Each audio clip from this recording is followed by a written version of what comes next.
And welcome into the Monday edition. Robby and Rexrode, 102.5, 106.3 The Game. Robbie Stanley, Joe Rexrode, Nick Keyser here with you on this Monday morning. Hope everybody's off to a great start.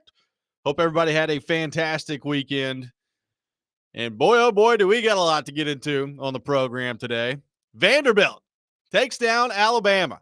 Words I never thought I'd say, and yet here we are on Monday with the greatest day in the history of the Vanderbilt football program. We're going to get, obviously, very deep into the weeds on that today with Vanderbilt taking down the number one team in the nation over the weekend. We will take your thoughts on that, your reaction to that all show long.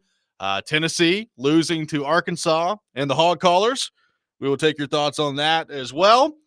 I have a lot of thoughts on that to get to at 7 o'clock. I have never been more disgusted with Josh Heupel than I am today. So we'll get into that a little bit later in the program. But, Joe, we can't start anywhere else other than Vandy and what they were able to pull off on Saturday against Alabama. I was sitting in the Predators press box, kind of halfway watching a preseason game between the Predators and the Carolina Hurricanes, and eventually not at all watching the preseason game because my full attention devoted to Diego Pavia, Clark Lee, and what the Commodores were able to do. Vanderbilt wins 40-35 against Alabama at home on Saturday.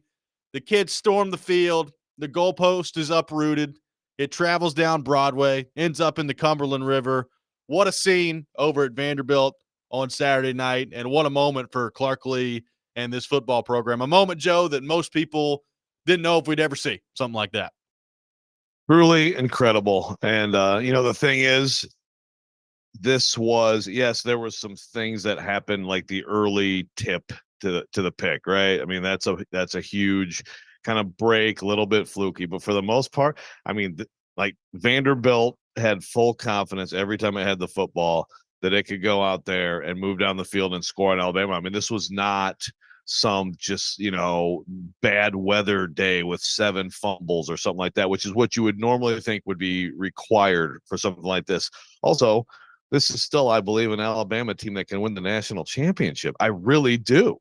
And so that's the thing. Like, 20 years from now or whatever, like, I know that, like, when this happened, it's like, well, the last time was in 1984. And I'm like, okay, I remember that in 84, Bear Bryant, I think, retired in 82, right? I mean, Alabama has had down stretches, like where something like this would be possible. I mean, like, it wouldn't have been crazy for Vanderbilt to beat Alabama in that bad period before Nick Saban got there. They just didn't, But this is still the Alabama dynasty. I know it's the new coach, and boy, what a fun week he'll have in Tuscaloosa.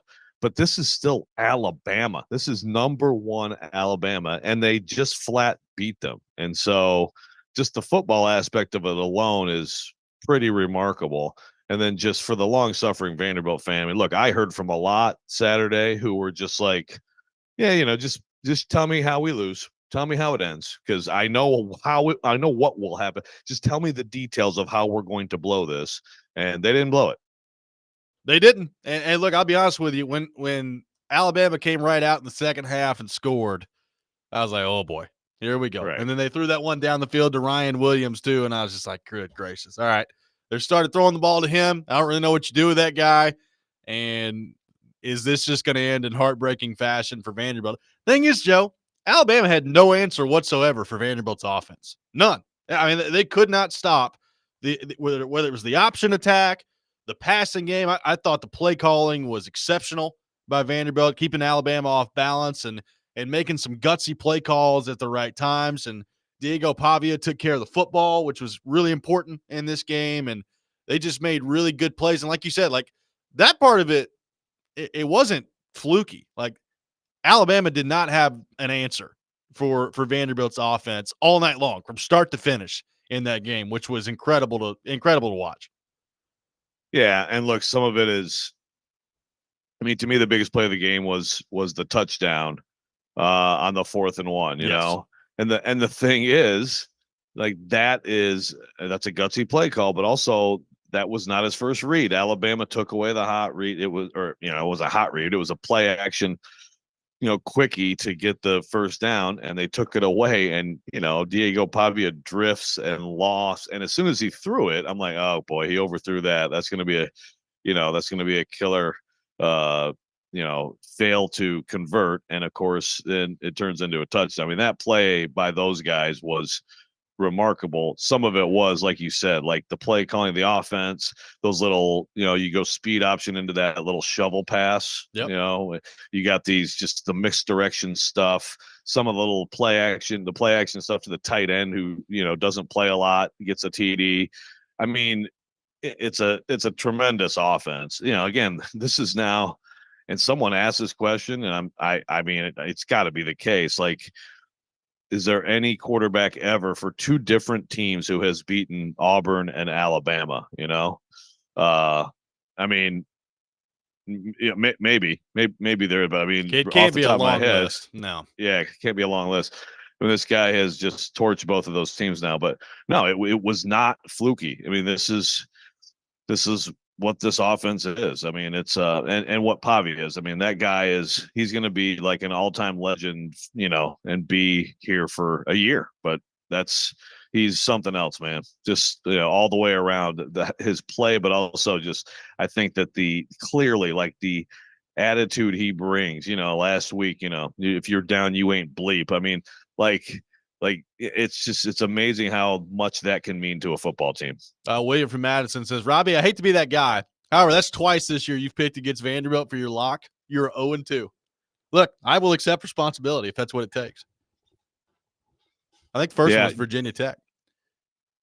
Yeah, well, I mean, that's the thing, that Virginia Tech game. Remember how shocking that was at the time? Yes. I was like, oh yeah, that's typical. That's what we figured. I mean, look, it doesn't matter now because they have opportunity ahead of them. I'm keeping an open mind on what they could do from here, sure. But they should be 5-0. They should be 5-0. They'd be ranked like number 7. That's the thing. Like, they legitimately, we've talked about it heading into the game last week. Like, you let the Georgia State game get away from you. That's one you should have won, obviously. And they should have beaten Missouri. And as we found out over the weekend, Missouri's not very good. And I think we kind of knew that heading into the game, but this was confirmation over the weekend that Missouri's not very good. They got absolutely destroyed by Texas A&M over the weekend. But Vanderbilt had Missouri beaten. And we could be talking about a 5-0 Vanderbilt team right now with wins over Missouri and Alabama. Look, it's an unbelievable story regardless of that, but it does, like, you allow your mind to get there. Like, they legitimately could be undefeated at this point. And again, that offense, I think that offense is proven to this point. It's going to give each team they play problems, and they got a pretty darn good quarterback. Yeah, and they got some play. Look, those shovel passes I mentioned. Eli Stowers, he's a pro. I mean, he is a pro. So you got to. It's not like it's just all. They're good backs. Quincy Skinner's a good player. You watch that game and they kept Alabama off balance, and that was a huge part of it. There were also just some flat out matchups that they won, you still have to do that at times. You have to break a tackle. You have to win against man coverage. You have to block. I mean, that, their offensive line did a great job in that game. And yes, there's a lot of misdirection and things like that. I mean, it's just, one thing that came to mind for me during this game is I know some Vanderbilt fans who have over the years, and I know years before, said, look, like, why aren't we running the triple option? Like, this Vanderbilt cannot try to, have a traditional offense in this league and compete.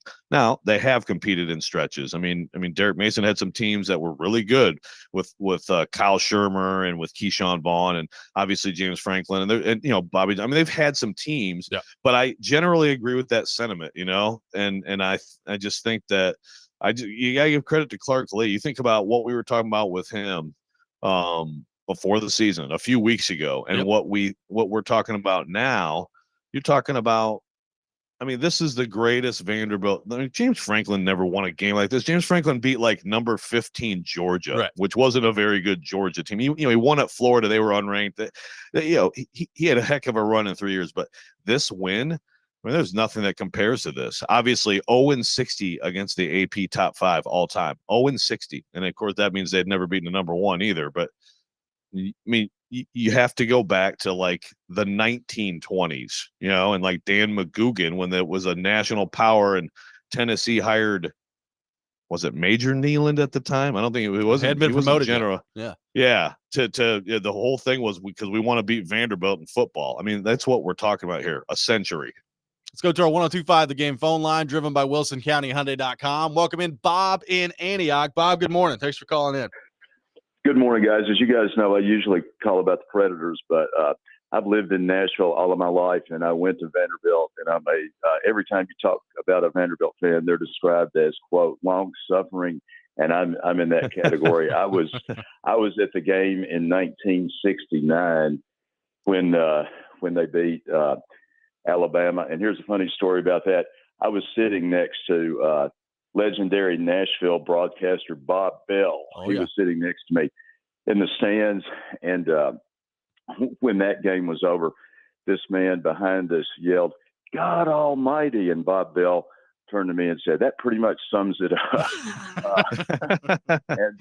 And anyway, it just feels really good. And I really appreciated your station having that 2-hour segment Saturday night where Vanderbilt fans could call in. It just feels really good, and I want to thank y'all for that. Yep, thank you very much, Bob. Appreciate the kind words. Appreciate Jared for hopping on Saturday night as well after the Preds game. Obviously, you're talking about a really special moment for Vanderbilt, a special moment in our city. Like we hadn't seen a whole lot of things quite like that. And look, the scene of them carrying that goalpost down Broadway into the Cumberland River was pretty awesome. Like it was pretty darn cool to watch that all take place. So Vanderbilt gets the gigantic win against Alabama over the weekend, 40-35. Going to take your thoughts on that all show long. 615-737-1025 is our phone number, 615-737-1025. We'll have more coming up on the Vanderbilt win against Alabama next. Robby and Rexrode, 1025, 1063, The Game.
Obviously, you know how much this means to me. I love our university. I love our city. I love our program. This is why I came back. It's meant to be emotional because, again, I've bled a lot into this, and it just feels great to be able to celebrate with the team that I love and care about.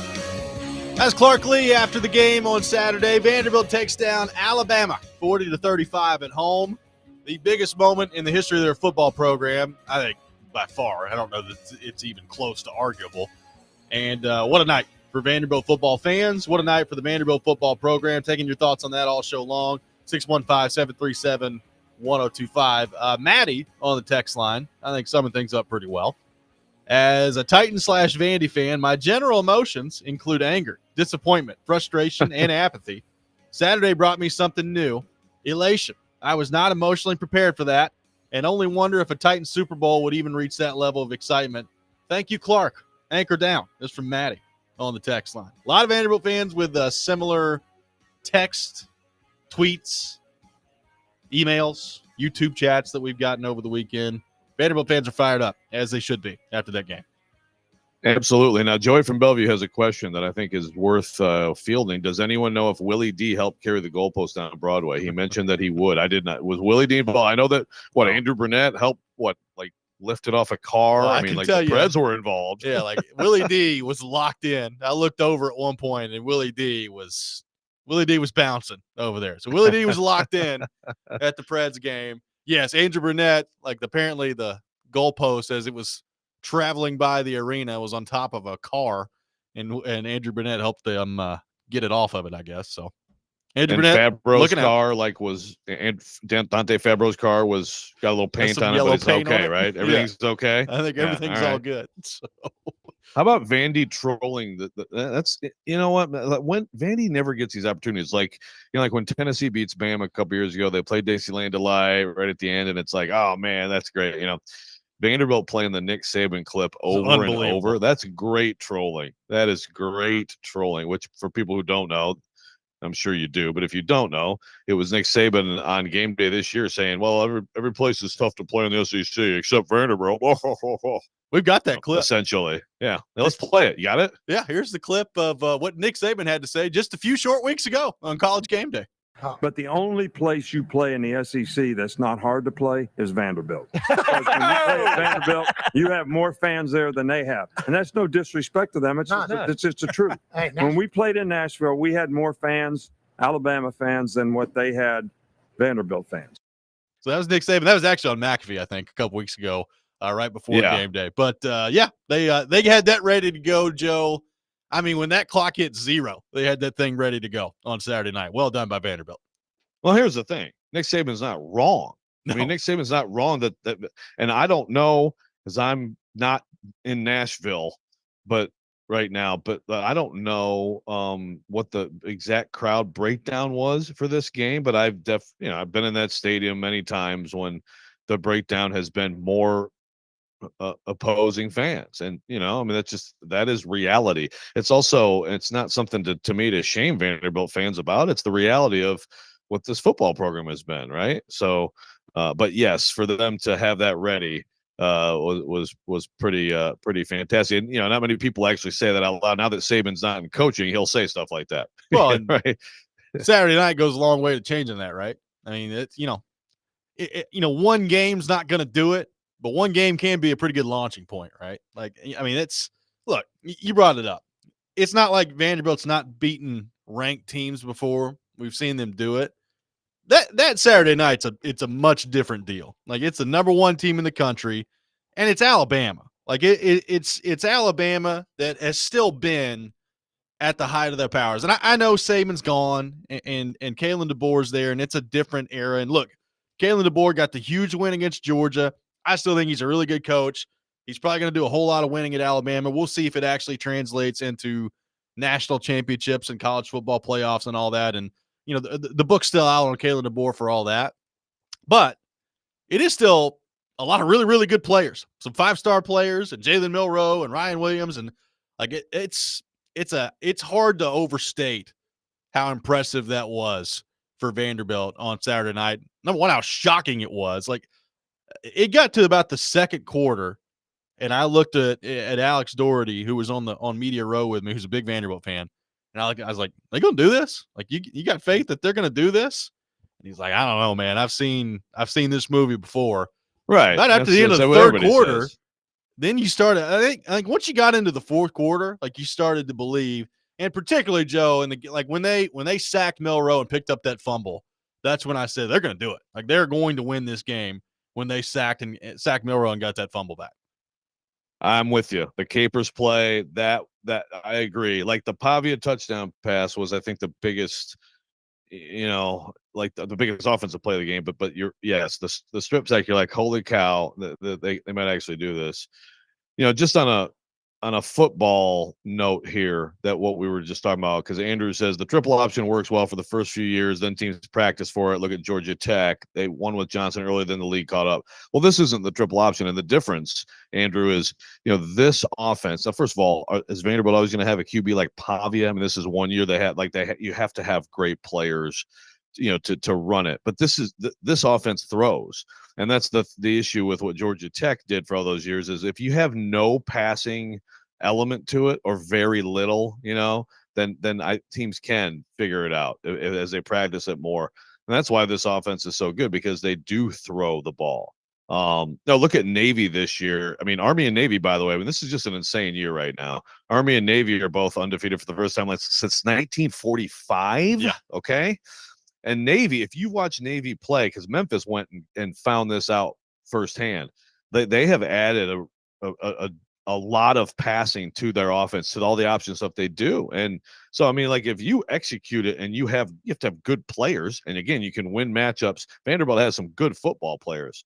Then it doesn't have to be that Georgia Tech outcome that you're talking about, Andrew. Well, and look, Vanderbilt obviously still going to be run heavy. They ran the ball 54 times on Saturday, right? So 54 for $166, but you threw it 21 times for 252, right? I mean, Pavia was outstanding in the game, and his decision making.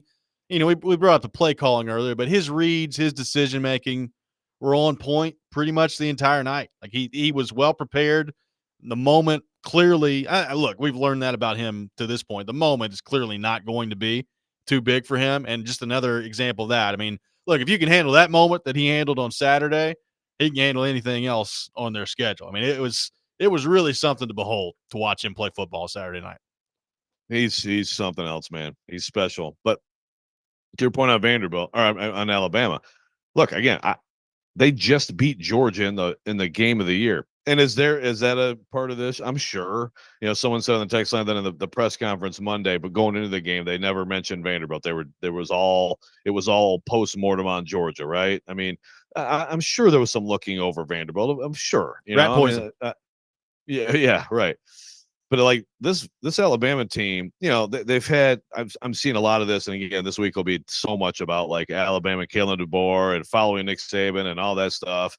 I mean, I saw people, including Caroline Fenton, tweeting that like Saban never lost a game like this. Well, ask Louisiana Monroe if Saban ever lost a game like this. I mean, this is possible, but there's gonna be a lot of talk of their awful, their defense for 6 straight quarters has just been shredded, right? Yeah. But that's situational. They're blowing Georgia out, and then look, man, this Vanderbilt offense is real. I mean, it's not a fluke. It's not smoke and mirrors. It's going to be a problem for everybody that faces it. And I'm sure Kentucky will be. This probably upticks Kentucky's seriousness a little bit this week, right? Given what they just saw Vanderbilt do. I would hope so. I mean, I would hope if you're Kentucky that the Vanderbilt's got your full attention. No doubt about that. 615-737-1025, our phone number, 615-737-1025. More coming up next on Vanderbilt's big win against Alabama. What does this do for Clark Lee and this program? We'll get into that coming up next. Robby and Rexrode, 102.5, 106.3 The Game.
We're back in, Robby and Rexrode, 102.5, 106.3 The Game, broadcasting live from our Busy Bee Plumbing, Heating, and Air Conditioning Game Nashville studios, home of the $99 yearly Beehive membership, where the buzz is always about great service. Robbie Stanley, Nick Keyser in Nashville, Tennessee.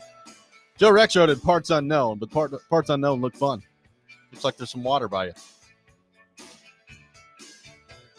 Yeah, do I have that? Can you see that in the shot? You getting that in the shot? I think we're basically at sunrise now. We got a little surf there, back there. I mean, I was worried that it was going to be like too loud because it's really loud in my ears. Like I was going to be a weather channel, one of your weather channel people, but I guess we're all right. no, it sounds good, and quite frankly, like it's kind of setting the tone on the visual broadcast element part of it. I like it on YouTube. People love it on the YouTube chat as well. So big fan of it. Do they? Okay, Yeah. great, wonderful. 615-737-1025. Me too. I never want to leave. Our phone number.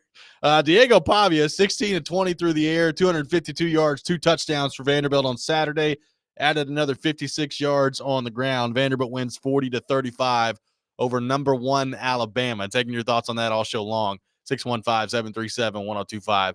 Joe, I mean, obviously there was emotion after this game from Clark Lee. You know, we had talked about it. He had beaten Kentucky for his first SEC win a couple of years ago. The emotions kind of came pouring out after that. Followed it up the next week with an SEC win against Florida. Got another big win earlier this year against Virginia Tech, and then was knocking on the door against Missouri. This blows everything else out of the water. I mean, there's no doubt about that, taking down number 1 Alabama. So my question for you is, like, what does this do for Clark Lee? What does this do for this program to see what happened on Saturday night actualized, and for that to actually happen on Saturday night? What does that do for this team moving forward? It's a great question. I don't know, but I do sense that Vanderbilt is leaning. I mean, Vanderbilt, the team, Clark Lee and his players, and they do. I mean, Pavia. At some point, we have to play the entire Pavia post game, bleeped out post game interview with Alyssa Lang, because it was the most all over the place chaotic thing I've ever seen. But Pavia mentioned in amid all that, like, not tomorrow, Kentucky. And, Vanderbilt, the team had better have that mindset. Like, they have to move on. But Vanderbilt, like the athletic department, the university, I sense, and to me, you cannot lean in on this enough. You cannot make too big a deal of this. You can, like, absolutely everything you can do to capitalize on it. I mean, I just think obviously it's one of those things that it's a hearts and minds possible changer, right? I mean, it's such a narrative buster and all that stuff. But how do you capitalize on it? I mean, look, first of all, if you're someone who watched that game, and you're a recruit, I would think that you would be intrigued by what Vanderbilt is doing on the field. Look, we've always talked about Vanderbilt in terms of, we've talked a lot about Vanderbilt. Why can't it be like Northwestern? Why can't it be like Duke? And the difference with both of those schools is, Duke is in a college, the triangle there. Northwestern's in a suburb of Chicago. Vanderbilt's in Nashville, one of the hottest cities in the country. Hot meaning, whatever you want to say, trendy, right? I mean, there you got the league that you play in, the education you get there. Like, there's so much to sell, but like, how do you get there? How do you get to the point where basically you're not the butt of a joke all the time? Right. It's hard, and I'm not saying that this all of a sudden, boom, they've arrived, but this should be something that you use in every way. The personnel people, Barton Simmons, this is like, look, guys, look, here it is, proof of concept. Okay, like, this is what you can do here. So I think this could be huge. I also think that the rest of the season is critical, so that it doesn't look like just a complete out of nowhere fluke. Like we said, you watch the game, it wasn't a fluke. Their offense dominated Alabama, but I do think being able to capitalize on this year and continue to play well, get more wins in this league would be enormous. And this could be a program defining and program transforming kind of season. Let's go back to our 102.5 The Game phone line. Welcome in Eli. Eli, good morning. Thanks for calling in. Morning, fellas. How are we feeling? I mean, that win, I still don't know if it was real. I mean, Joe can attest. I've been texting in every Monday saying, "How about them doors?" I'm 26 years old. I've been a fan of this team since I was about 13 years old. Started watching football. Been to a handful of games. I just never thought in my whole life that this would ever be possible. Yeah, thanks for the call, Eli. I mean, it really was. Like, I got out of the arena Saturday night, Joe, and the goalpost had not yet arrived, but the people were already starting to make their way down there. And, after the Preds game was over, like the Preds game ended and the Vanderbilt game was getting close to being ended, like right at the same time. So, like, the whole arena was like whooping their way out of Bridgestone. Like, it was really cool. It was really cool night on Saturday night just to be kind of down there and around the city. And again, a lot of Vanderbilt. I mean, look, Jimmy Wyatt posting pictures of him storming the field the other night was really cool to see. And I mentioned Willie; he was going nuts over there. Like, it was a lot of Vanderbilt fans and Vanderbilt alumni who have been kind of through the thick of it here, and wondering if you'd ever come close to seeing something like this. I felt really happy for a lot of those people on Saturday.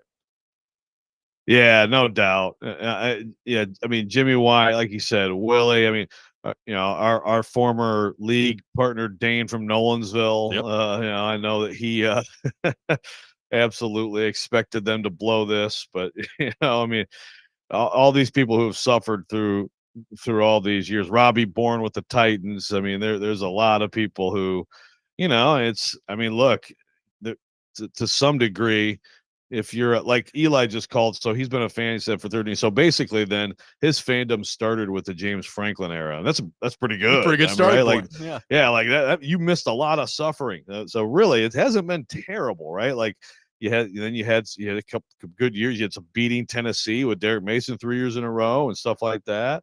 But for people who have been there for the long haul, I mean, it's just been such a struggle to have these moments and to be competitive. So it was great to see those folks bask in this. Well, in a way, like, you could include Clark Lee in that too, right? Like, I mean, Yes. he's been at different stops, obviously, and it's not like he's been here for the last 30 years consecutively.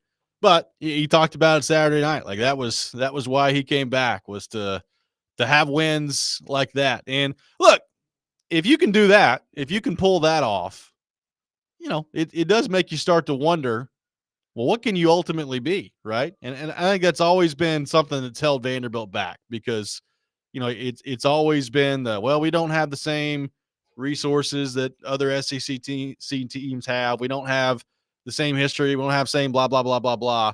And you get to a point where you feel like a night like Saturday night just isn't within the realm of possibility. And then to see it actually happen, like, I just think that could be such a transformative night for the program. Like, and I also think too, and I thought about this in the immediate aftermath of the win. Saturday night and that scene and what it does for your fan base, that is exactly why you invest in athletics. That right there. That is exactly why you do it. Because, I mean, look, Vanderbilt fans all over the country right now, I mean, look, people are tweeting left and right. I have a sense of pride about going to that place that I don't think they've ever come close to having before. And it's because of that game. It's because you win that game. That right there is a carbon, like, for all the detractors and maybe some of the Vanderbilt people that have taken a long time to get on board, that right there is exhibit A of why you do it. Look, no question about it. I'm glad you brought that up. It's a great point. And, look, the big public universities, I mean, there's no question. It's every single time there's a correlation between athletic success and a lot of other kinds of success, including like just applications and your level of student that apply, all that. So that's every time. Now Vanderbilt is a different deal because it's a small private school, right? But you're absolutely right. This is exhibit A.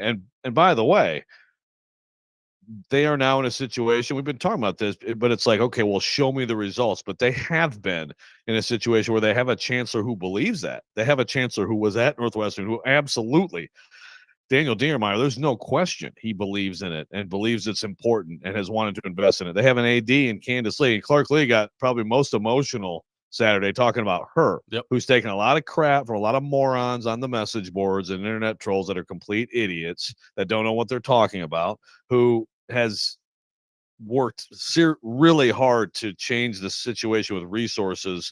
And yes, there's the facilities, but also the resources to get players. And in particular, last off season, they went to the donors. She went to the donors, and they got things turned around a lot. They believed that they are right, but it's like, okay, well, show us the results. And I get it. It's fair to ask the question. Okay, where are the results? And so a day like this kind of, I think, puts things in perspective. Like, these people have been serious about doing it.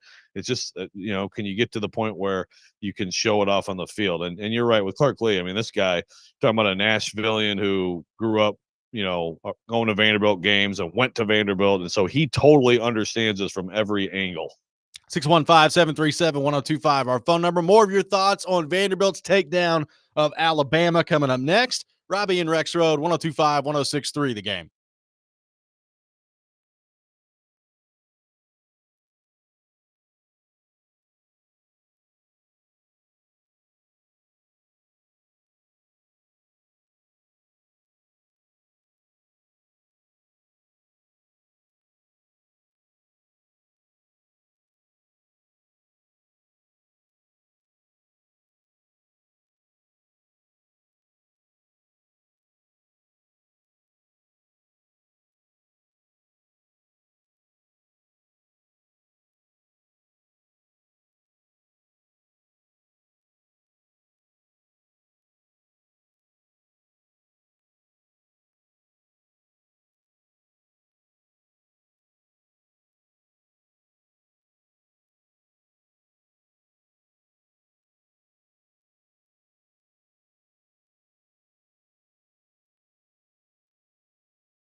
Vandy's got a great program and does a great job. I mean, it's a lot of other people that don't respect Vandy. I respect Clark Lee. I respect his team, his quarterback, what they've done. They beat Virginia Tech. I mean, somebody told me that 6 of 8 games were decided by 1 score or less in our league. Nothing shocks me about our league. So Texas A&M, Missouri, welcome to the SEC. It's hard every week, and I got a feeling that it's not going to stop. It's a consistency in performance, and when you ride the wave of emotion, you get caught on the bottom of the wave at sometimes. And we're just trying to do this. We're just trying to keep getting better and keep getting better. Wise words from the visor over the weekend. Kirby Smart, giving Vanderbilt some credit. Throwing it out there, saying when you ride the wave of emotion, sometimes you get caught on the bottom of that wave in the SEC.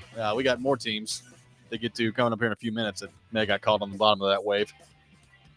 Just some mystifying stuff over the weekend in the SEC. Taking your thoughts on Vanderbilt's big win against Alabama. A lot of people on the text line, Joe, wanting our thoughts on Malachi Moore throwing a temper tantrum at the end of the game, kicking the football and throwing the mouthpiece and all that stuff. What'd you think of that?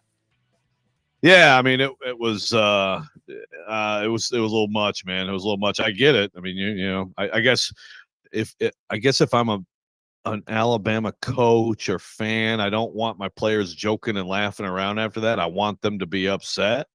You know, you don't want people to be like all just fine with losing. But that was he lost control. That was not cool. I know Damian Harris does our Until Saturday podcast with Ubben and Vanini, said that he when he was at Bama, they would have stripped the C off him, you know, for something like that. But it was definitely a little extra for sure. But hey, it also, I mean, I think it conveys how Bama football nation feels about this too, right? Yeah. Like what poor Kalen DeBoer, man. I mean, it was already an impossible task. He's in for one this week. He's in for one. And again, I still think that like they're going to be fine. I think their defense is going to be fine.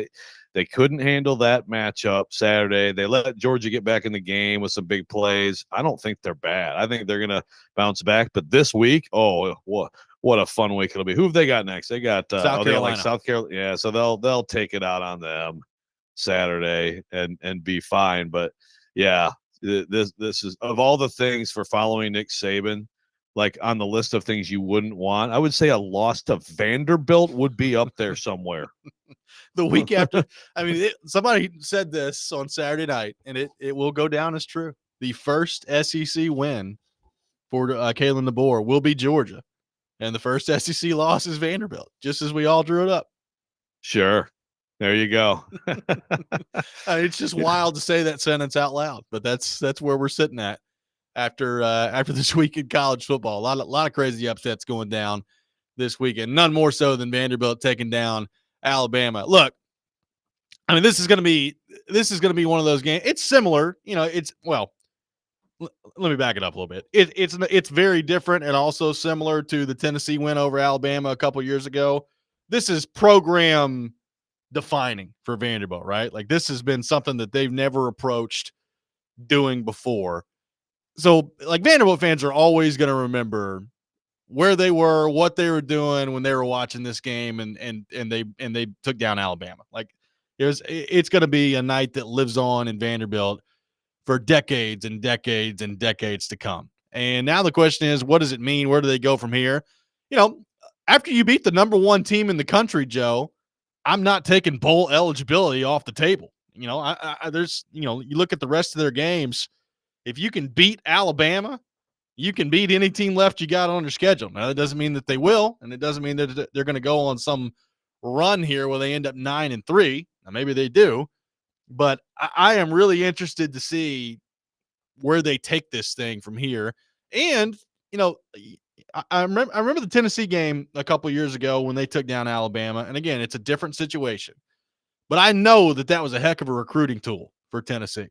What does this do for Vanderbilt? They've already had one guy flip, right? So Vanderbilt got one to flip yesterday. So what does that mean for Clark Lee as they're continuing to try to add recruits and build up this program? Obviously, a big part of what they put on the field this year, Joe, has come from the transfer portal. That's been very important from what they've done. Can that continue to be a thing for them moving forward? But I'm interested to see, like, does this have a tangible effect from the high school recruiting part of it too? Could we see an uptick in that after you take down Alabama? Yeah. I mean, look, I think I think absolutely it can. I expect it to. And again, this isn't just this. I mean, they are transforming everything over there. I mean, right now the construction is terribly annoying over there. If you work over there daily, you got to walk through like a maze to get to anything. But if you've seen what it's going to look like when they're done, it's going to be really cool over there. They're not going to have anything that's embarrassing from a facility standpoint, and in some cases, they're going to be state of the art. And I that's been way pushed down as a factor, but it is a factor because there's still look. I mean, NIL. A lot of people in the text line are talking about the NIL kind of like, creating more parity and stuff like that. I mean, I think that there's some truth to that. I mean, as you look around college football, I think you're seeing definitely more kids kind of looking around and saying, where can I go to make a difference? And I can start right away, all that stuff, right? Like, I don't want to wait. So I think that there's some truth to that, but just from the Vanderbilt perspective, yes, you can sell this to high school recruits now. I mean, Clark Lee, I think has always had, I mean, I think he's been a good recruiter. It's hard to hold on to guys. And then sometimes you'll get a guy like London Humphreys, who is so good. It was a great job to get him, but then he's so good as a freshman, and then Georgia comes in and takes him. Right. I mean, like, there's still that dynamic, but I think there's a lot right now that this can pay off in different ways. We talk about donor fatigue, which is a very real thing, and again, it's kind of like in a place like, how about Missouri this year? Or in a place, when you have a disappointing year and this and this kid got this and this much money, and you're like, what? I just lit $200,000 on fire. You're one of these donors. The flip side of that is donors being energized. Yep. And Vanderbilt's always had huge potential beyond the short list of billionaires we know who always give them money. Huge potential for that. And I feel like, like next off season in the portal too, and it's still high school recruiting. I mean, money is a part of high school recruiting. I think that I have to think this is going to pay off big for them. We will continue to take your thoughts on Vanderbilt's takedown of Alabama. We'll take those throughout the show today here on the program. We will get back into that at some point next hour as well. Coming up next, we will get into Tennessee's loss on the road at Arkansas.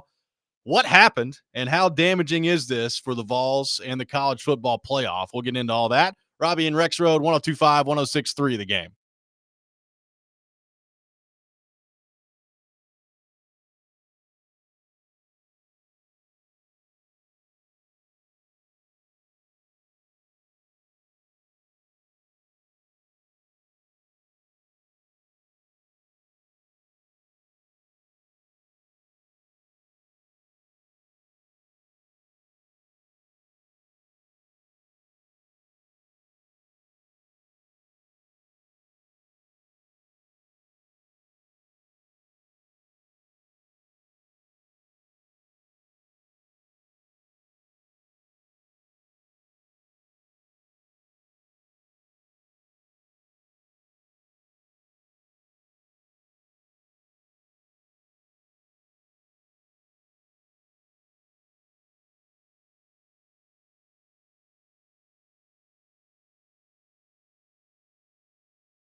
Hour number 2, Robby and Rexrode, 102.5, 106.3 The Game. Robby Stanley, Joe Rexrode, Nick Keyser here with you on this Monday morning.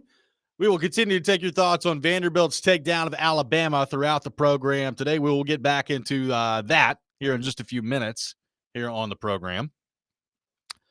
Tennessee going to Arkansas on Saturday and falling by a final score of 19-14. A very disappointing loss for Josh Heupel and the Tennessee Volunteers. Joe, I said it on Friday. I was worried about this one heading into the game. I know that Stilly gave us his guarantee on Friday that Tennessee was going to win. We were crazy for being worried about it, but turns out weren't that crazy for being worried about the Arkansas game on Saturday. And look, I thought it was a horrendous coaching job by Josh Heupel. I'll just lay it out there. I thought he did a terrible job in this game, and that's from a play calling perspective. That's from a getting your team ready to play perspective, which they clearly were not in this game. And Dylan Sampson pretty much said as much after the game with his post-game comments about how they may have taken some things lightly and for granted over the bye week, which is just mystifying given that you've accomplished nothing at this point if you're Tennessee. Look, people are going to say that, well, they held Arkansas to 19 points. The defense still played well. I thought the defense was bad in this game. They gave up 300 yards through the air. They gave up 135 on the ground. They couldn't stop them in the first half. Tennessee barely had the ball. And when they did have the ball, they didn't do anything with it in the first half. They came out in the second half. They finally got some things going, particularly with Sampson and the running game. Scored a couple of touchdowns, got up 14-3. And you thought that after maybe a bad half, they had woken up a little bit and were going to start to get things going. But then that Arkansas offense just continued to move the ball. Tennessee could not get anything going in the passing game, and that was a combination of things, Joe. I thought it was play calling. I thought Nico was off. He missed some throws that you can't miss. I thought the pass protection against a team that I think heading into the game was near the bottom of the country in terms of their pass rush rankings. I thought the tackles that both came back in this game were not good. And Tennessee finds themselves at 4-1 with a loss after a pathway had opened up for them that was pretty clear to the college football playoff. It's a terrible loss for the Vols on Saturday. And look, at this point, Joe, it's taken on different forms, right? Like in 2022, they could not cover a soul in that South Carolina game, and they were running wide open throughout the game all down the field. And that's what it was. And last year in Florida, somehow they forgot how to tackle, and the offense couldn't put up any points. And now you got this one on the road. I mean, it's, one game I'll give you, 2 times maybe it's a coincidence. 3 times in 3 years it starts to be what you are. You could pretty much look ahead on the schedule from now on for Tennessee with Josh Heupel and this staff, and you can try to figure out what road game it is that they're just going to absolutely wet the bed. I mean, that's what they've done the last 3 years, and another example of that on Saturday night. Just a huge disappointment. And I'm with you. It was a terrible night for Josh Heupel and his staff. There's a lot of layers to this. I'm with you. The road just flop. I mean, there's just no excuse. You have that extra time away. You have to know that Arkansas is at least a decent football team at home at night. I mean, Taylon Green, who of course got hurt and had to leave the game late, and they still drive down to beat you, is a talented player, and he was throwing it at a high level. Like you said, this is 3-0 at halftime was so deceiving because they got completely dominated in the first half. It's just that you had those 2 short yardage stops, and they come away with no points on those drives. And to me, I was like, well, that's Arkansas's toast because Arkansas should be way up in this game, right, and they're not. And so now and then it gets it forward to the end, like, there you go. You had your chance, Arkansas, and then to let them back into it. There's a lot of things about this team beyond what we're talking about. You have the road stinker element. I'm concerned about this team's offensive line. PFF or whatever. I think it was PFF grades. Take them however you want them. But the 2 worst graded guys in the Vols were the 2 tackles in this game. Yeah. I mean, I'm concerned about their offensive line. I'm concerned about their receivers. I just, and of course they had injuries there too. So you got guys hurt, and also it just hasn't been dynamic. And I got to say, after watching this game, I'm like, I was concerned about Nico before this, and kind of said a little bit, just like, gosh, they don't seem to use the middle of the field. They don't. I watched that game, Robbie, the other night. I'm like, this looks just like last year. Yep. They're playing the edges, and they're throwing the screens. They'll throw the screens, they'll throw the fade, but like they have it doesn't appear they have any variation. I mean, that the basis of that offense is the the choice routes, right? Where you're reading the corner together and you either cut it off in a comeback or you take it all the way. I don't see them doing much else. And so again, I'm like, are they trusting Nico? Are they not trusting him? What's going on there? And I said it last year, I'm going to say it again. This offense, yes, Hendon Hooker, no question. I think the appreciation for him and what he did will grow over time, because it was just remarkable 2 years ago, especially, but also Alex Golis to Joey Halsley at offensive coordinator. I'm sorry, man, but like I have to look at that and say, man, how much have they lost there, and how much is it hurting them? Because they don't seem to have answers right now in their passing game, and that's really concerning. Yeah. Well, and look, Nico missed some throws, right? Like Squirrel White had a guy beat that if you make the throw, it's a touchdown and maybe you win the game. So Nico missed a couple of throws, missed one on the last drive as well. And then obviously, there's the play at the end of the game where he basically went Joe Milton and didn't throw the ball in the end zone on the last play. Now, would they have completed the pass there? Probably not. But you got to throw the ball. Like we talked about that with Milton a couple of years ago. It's inexcusable to be a college quarterback and not know that you have to throw the ball there. So it's a horrendous mistake by Nico at the end of the game there. But the passing game is broken right now. And look, the numbers will tell you that they're a top, I think they're like 47th in the country right now in passing yards per game. I don't really care how they throw the ball against Chattanooga and Kent State. Just go look at their quote unquote big games this year.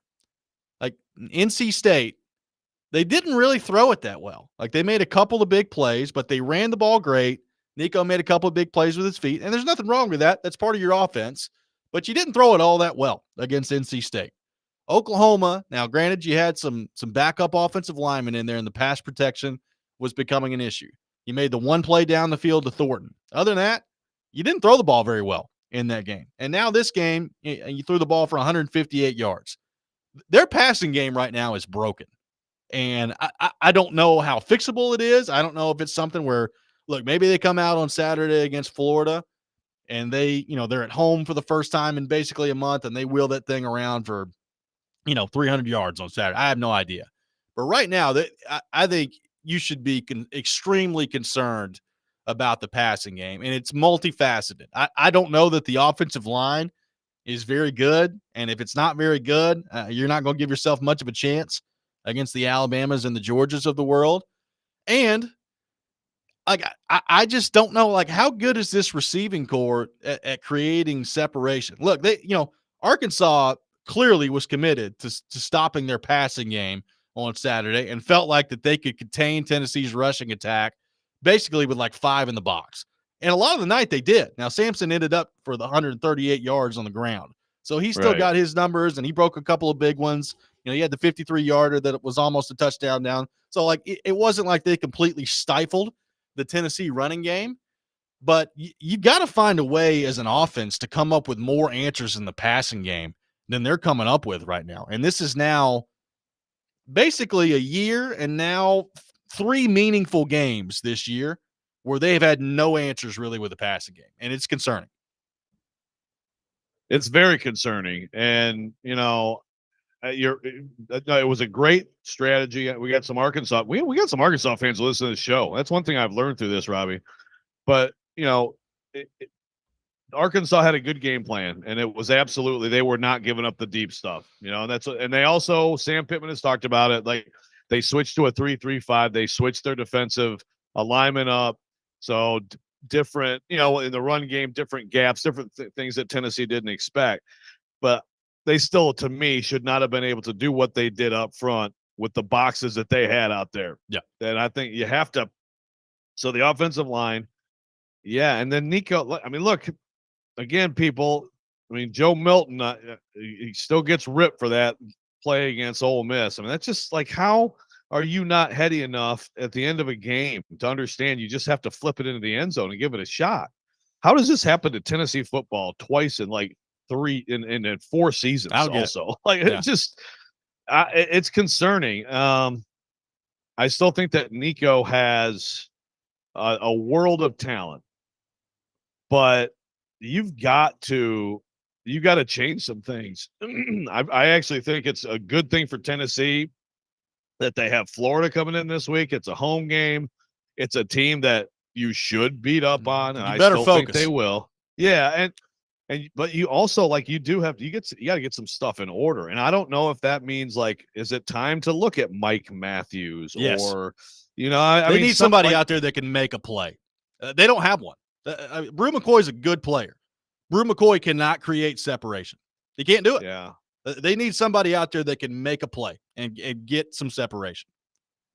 Yeah, they're just a mess. And by the way, we haven't even gotten to the secondary, but this is the first time that we've actually seen it really be tested.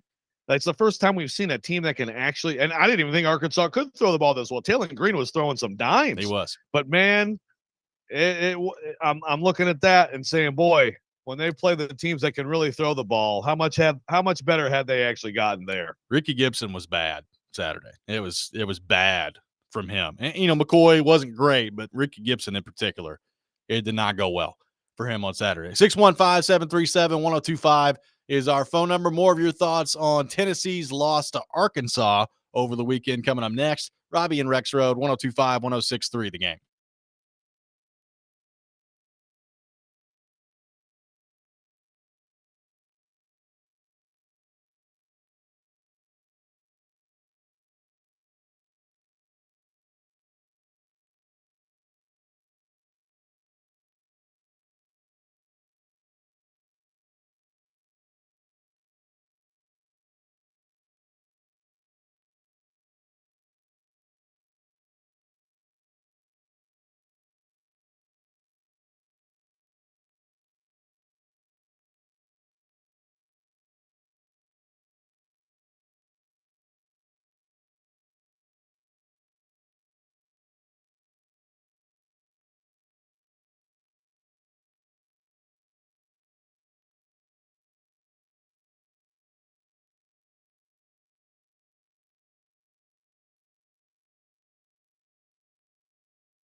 Welcome back in, Robby and Rexrode, 102.5, 106.3 The Game. Taking your thoughts on the Vols, their loss to Arkansas.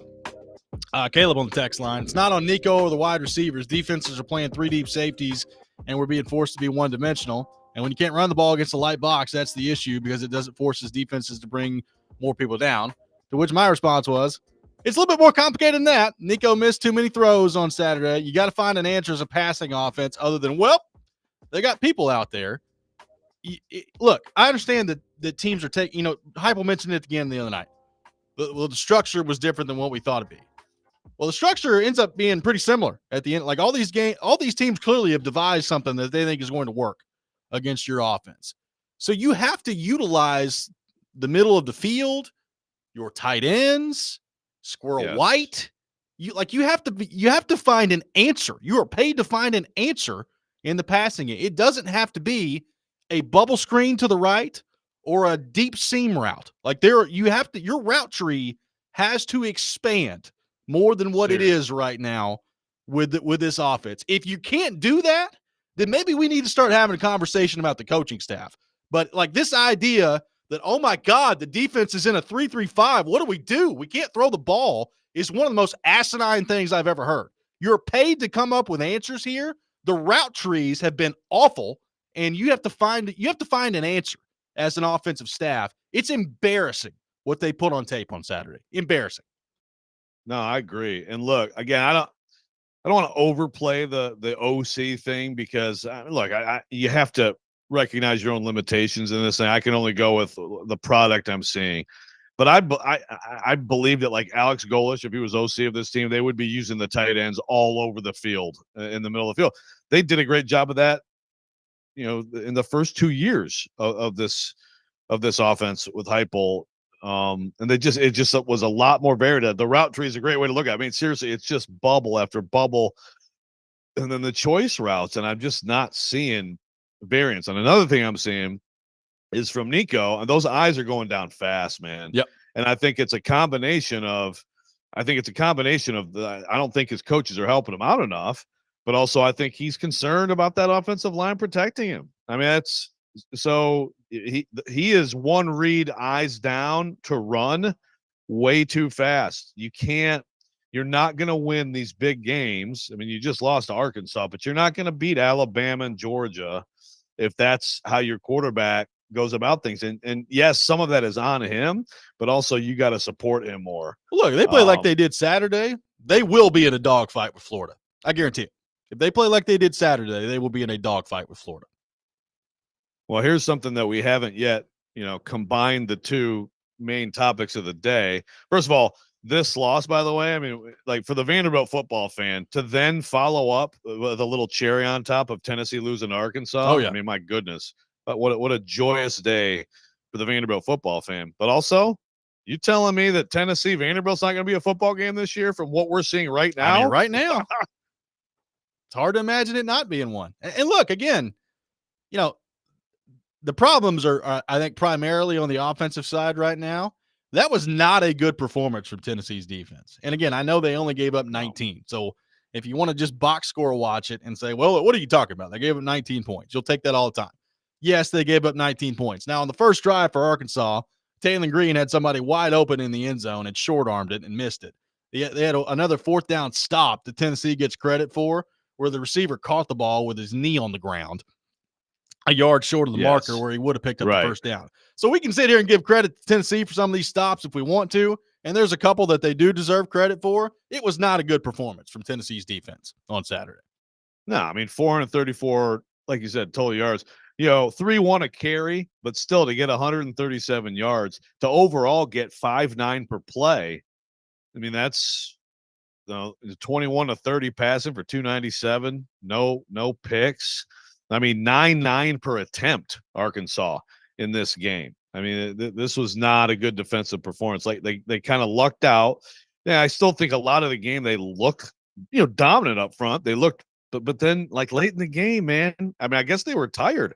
But the winning drive when you really needed the front to dominate, they got Arkansas got to push in some seams that were just critical. I mean, that's a losing defensive drive. So, and again, like you were just talking about, these corners too. It's just they just haven't been tested. They just haven't. We haven't seen them against someone who can throw the ball. And I mean, look, I'm still not buying a dogfight this week. We'll see. I mean, you're right. If they play terribly, then they could be in a dogfight with anyone. But in a couple weeks, Ryan Williams coming to town. I mean, I got concerns. Yeah, I mean, for sure. And look, you're hoping that your offense is built to the point where if it turns into that, you can combat that, right? Like you can go toe to toe offensively when you're with your passing game. And right now, it just feels like they got a lot of work to do with their passing game. And can you do that in 2 weeks when Alabama comes? Like this is a really damaging loss. Like my first thought, other than basically cussing out Josh Heupel all night long after the game Saturday night, was like, this feels like the type of loss, Joe, where you look back on it on the end of the year and you say, yeah, that one kept you out of the college football playoff. That's what Saturday night felt like. Was like, it almost, to me right now, kind of feels inevitable that we're going to get to the end of this thing and we're going to look back at Fayetteville, Arkansas on October the 5th and say, yep, that's when Tennessee lost the college football playoff right there. No, I think that's very possible. And apologize because apparently someone behind me has decided that all of the landscaping must be done at 7:20 on a Monday morning. I'm sure that's great for the folks here who pay money to maybe try to sleep a little bit. You can't really hear it. That's a good thing. I got to change my rant. No, look, I mean, at this point, and I know Alabama just lost to Vanderbilt, but at this point, Tennessee, I can't like them against Alabama. I can't like them against Georgia. And so that's exactly what it'll be. If they take care of their business otherwise, that's exactly what it'll be. This will be the game that costs them. But also, though, if they don't fix some things from this and really figure some things out, I think there's another loss somewhere in there potentially too. Yeah. So it won't even be like we'll look back on this one because we'll just look back on a team that was way overrated. Yeah, like it's that Saturday should be a huge wake-up call for Josh Heupel and this program. And look, I think Josh Heupel has done an outstanding job as head coach at Tennessee. There's a lot of things going right for them right now. Look, they still got a really good team. They very well could make the college football playoff this season, and that's still on the table for them. We'll see how it goes from here.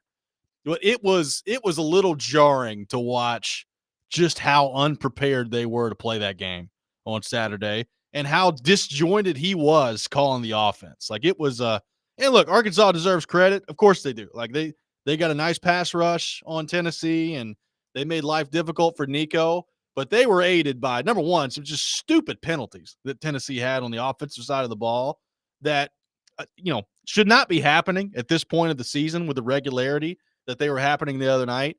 I just thought it was a poor performance all the way around from Tennessee, particularly with their coaching staff. 615-737-1025, our phone number, 615-737-1025. Coming up next, we'll get back into Vanderbilt's big win against Alabama. More of your thoughts to get to on that. Robby and Rexrode, 1025, 1063, The Game.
This week's Nashville's best deal is Fog Street Lawn Club. Give half off a $30 gift card now at theGameNashville.com/deals and dive into the ultimate rooftop experience, British lawn bowling, scrumptious bites, and premier soccer pub vibes. Get half off a $30 gift card to Fog Street Lawn Club now while supplies last. Welcome back in, Robby and Rexrode, taking your thoughts on our phone and text lines, driven by WilsonCountyHyundai.com, 615-737-1025.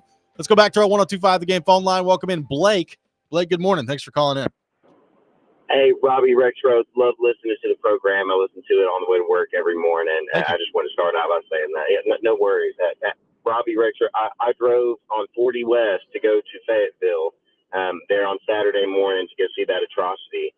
And I just kind of wanted to comment on the game plan, what it looked like. It looked like out of the gate, Heupel wanted to throw the ball. I mean, we couldn't do it against Oklahoma, so that seemed like the mission. Well, when it's 3-0 at halftime, you got to go try to run the ball. So they did that on the first two drives. They go at 14-3, and it seemed like he tried to go right back to that passing game that wasn't working. And it was just like we were trying to beat a dead horse there that just wasn't ever going to get us anything. So I just kind of wanted to get your comments on why we swapped back and forth, and why didn't we stay with the run game if that was working?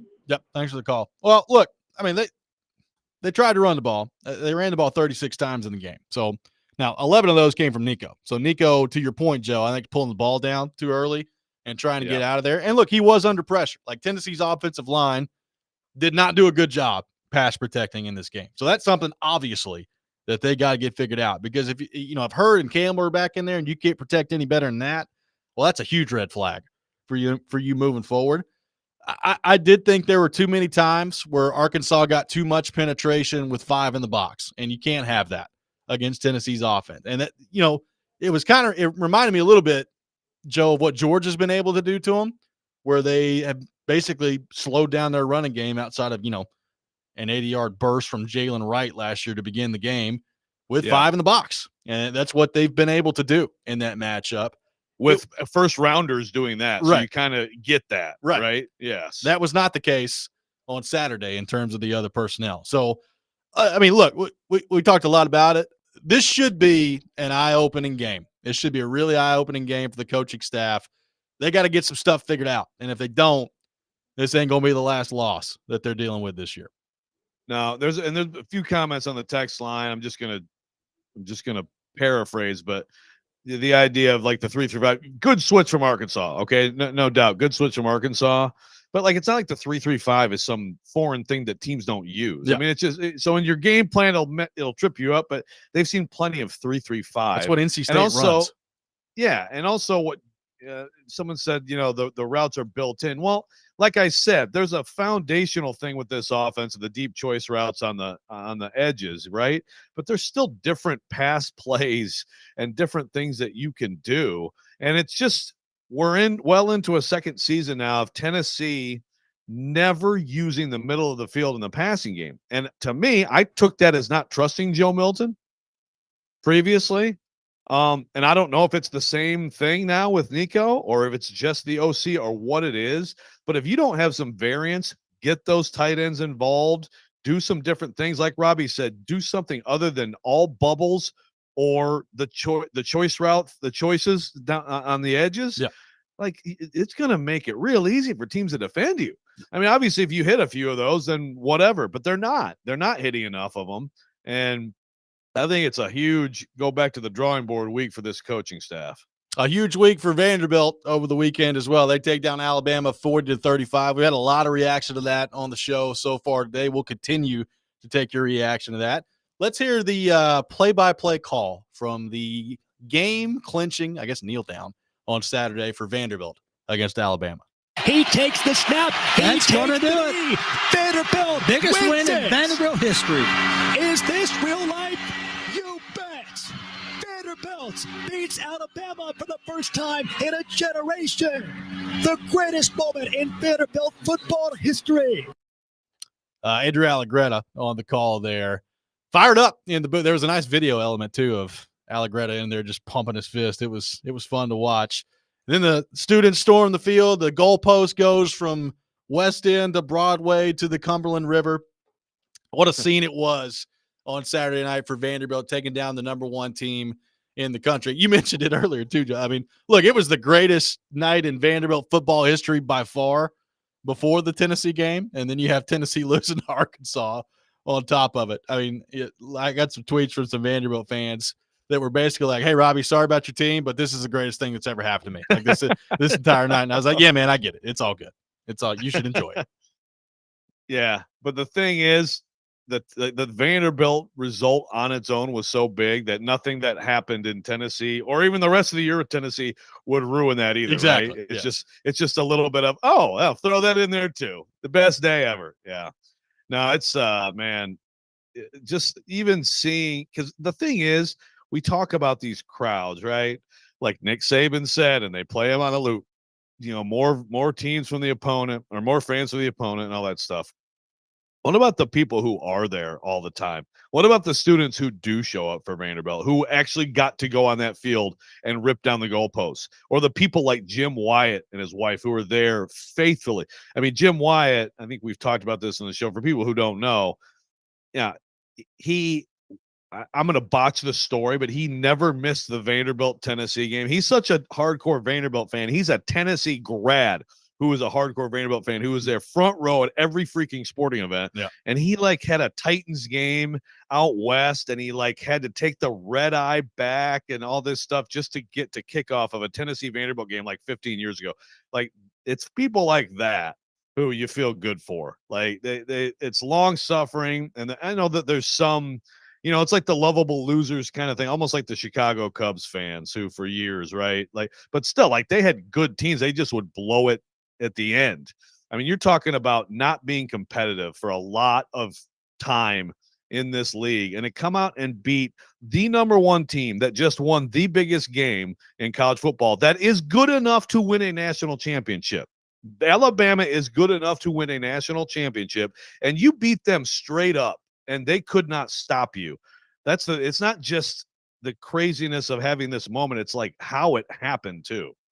Yeah, no doubt. And the offense from start to finish in that game. I mean, look, they marched right down the field that first drive and did what they do, right? Like a nice mix of run and pass, but it ends up in the end zone. And then you get the first time your eyes kind of open a little bit, Joe, because even after the first drive for Vanderbilt, it was like, okay, well, now, Milrose about to get the ball, and are they just going to go right down the field, and how's Vanderbilt going to stop them? When they get the tip and the interception for the pick six, and it's like, oh, wow. So it's about as good of a start as you could draw up for Vanderbilt. But specifically offensively, and look, Vanderbilt's defense came up with some big plays, obviously. I just mentioned the pick six. They had the strip sack later in the game, which was really the point where I thought, wow, they're going to actually do it, and they're going to win. But the offense from start to finish in that game, Alabama had no answer for it. They had no answer for Diego Pavia. They had no answer for the running game for Vanderbilt. And I thought the timing and the decision-making by Diego Pavia was extraordinary in that game. It was just a clinic that Vanderbilt put on offensively, and there was nothing fluky about that. Alabama just did not have an answer for Vanderbilt's offense. No, and it is such a fun offense. And look, I don't know how it's going to go the rest of the way. Kentucky has a really good D. They just saw what they did to Alabama. Maybe Kentucky this week finds some answers, and it looks different up there. I mean, Vanderbilt's going up there. I mean, I'm very interested in that game. And if you're a Vanderbilt fan, you're excited about your football team week after week and their opportunity to win SEC football games. They got a chance to win some games and get to a bowl game. Well, they really do. They just how different is that? It's usually a death march by now for Vanderbilt. Yeah. So it's just all of it. I mean, Clark Lee's decision to go watch that Auburn game and what Pavia did to them and go to New Mexico and say, bring it to freaking Nashville, all of you. Yeah. Come on. You're coming home with me to Nashville. You are moving to Nashville. I mean, talk about one of the wherever his career goes from here and this program goes from here, an all-time potentially decision that's kind of out of left field. I mean, we kind of made fun of it, right? New Mexico State Northeast. Yes. Boy, was that a smart move. Yeah, no doubt about it. Let's go back to our 102.5 The Game phone line. Welcome in Stephen in Clarksville. Stephen, good morning. Thanks for calling in. Good morning. Thanks for taking my call, guys. Love the show. Start by saying Yes, I'm a diehard Bama fan since I was a kid. Lived through the Mike era, and thank God Saban came to Tuscaloosa and everything. Well, I'll say this: on Saturday, I was thinking to myself, I didn't even check what time the game was going to be because I thought, Bama Vanderbilt. Well, I'm outside doing yard work all day. I come in at 5:00 and I get an update on my phone saying Bama trailing in the fourth. I'm thinking, oh mercy. And so I decided I'm not going to watch this. I can't. And then when I got the update saying that, oh, Bama, Bama upset by Vanderbilt, I'll say this: I wasn't even mad. I wasn't upset. I was just thinking, this is weird. I mean, every coach has that one bad loss, but at the same time, I just thought to myself, you know what? Go Vandy. Go Vandy. Like they say, every dog has their day. I was thinking to myself, you know what? I think this is okay. Good learning curve for Kalen DeBoer, but I'm actually proud of Vanderbilt, and it gives the boys at Bama something to think about. Even though probably coming off everyone's talking about whether it's like the emotional toll they took last week or whatnot, or looking over Vandy. I just think a lot of people were saying it. Perfect storm was brewing, and it just happened to actually happen this week with Vanderbilt. And all I can do is tip my hat, clap my hands, and say, hey, good job, guys. Y'all deserved it, because they actually won the game. It wasn't fluke after fluke. It was Vanderbilt came ready to play, and I was proud. Yep. Thanks for the call, Steven. Appreciate it.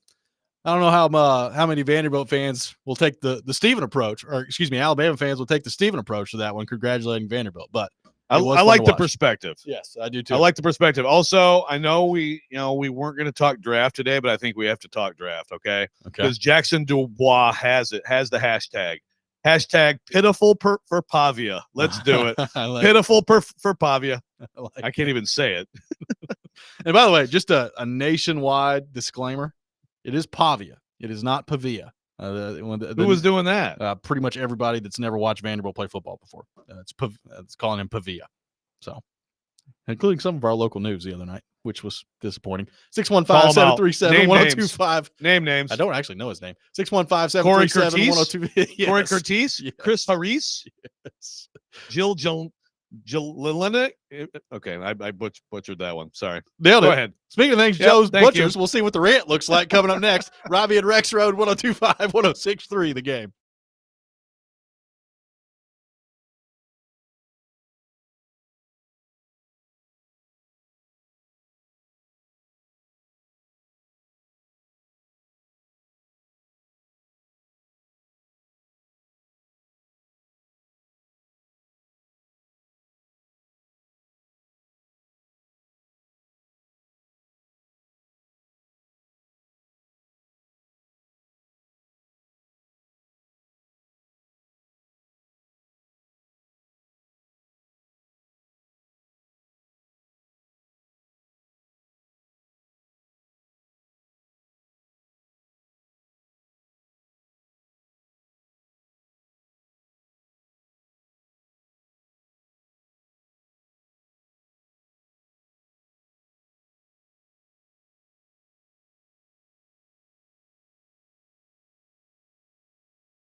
Sometimes he wakes up on the wrong side of the bed.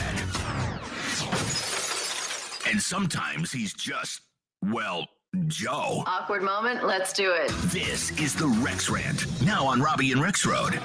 Why are you holding your hands like that? I'm trying to get a question in. Well, then ask the question. No, I'm just saying, like, you look ridiculous.